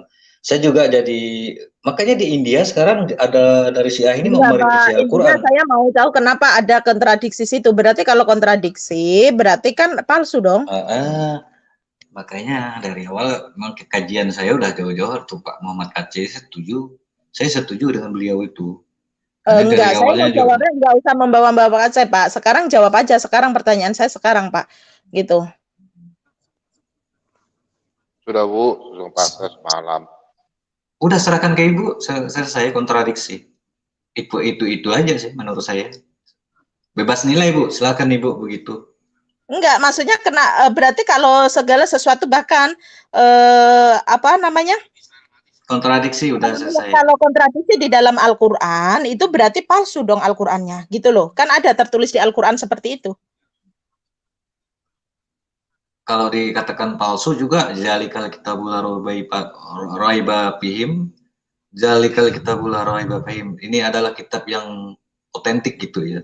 Dijaga keasliannya. Itu dasarnya. Nah, kalau dijaga keasliannya yang seperti apa, Pak? Sedangkan di Al-Quran pun banyak yang kontradiksi, gitu loh, Pak. Makanya saya hari ini sedang merangkum beberapa literatur. Tadi Pak Sarul tuh melarang saya berpikir literatur dari luar. Gimana? Di buku ilmu disiplin kita bisa meminjam literatur yang mana lagi, Pak? Bukannya Al-Quran itu cukup dengan Al-Quran, hadis, dan tafsir. Nah, itu dia yang digunakan. Makanya saya bilang, Warakah bin Naufal itulah. Bapak gini loh, Pak. Berarti Bapak di sini tidak mengakuin hadis ya, Pak ya. Sedangkan Quran Islam lainnya juga mengakuin hadis loh, Pak. Saya tetap kembali ke Al-Quran sebagaimana yang diserukan. Biasanya tapi Al-Quran tidak bisa berdiri kalau tanpa hadis dan tafsir. Betul. Inilah yang menjadi perdebatan agama-agama langit di Indonesia. Makanya saya bilang, saya di sini menanyakan ini berarti di sini hadis-hadis ini Bapak nggak mengakui dong? Udah selesai. Jadi makanya juga di semua kitab-kitab termasuk di kekristenan kan dicatat nggak usah lari ke Kristenan, Pak. Saya mau jawaban dari pertanyaan saya itu aja, Pak. Iya, betul. Itu hasil tangan manusia semua, Bu. Karena memang sejarahnya begitu. Hasil tulisan berikutnya. Iya, jadi gini loh, Pak. Kalau mengenai keaslian. Jadi gini, Bu. Saya dapat menilai sebenarnya Mike ini memang mualaf.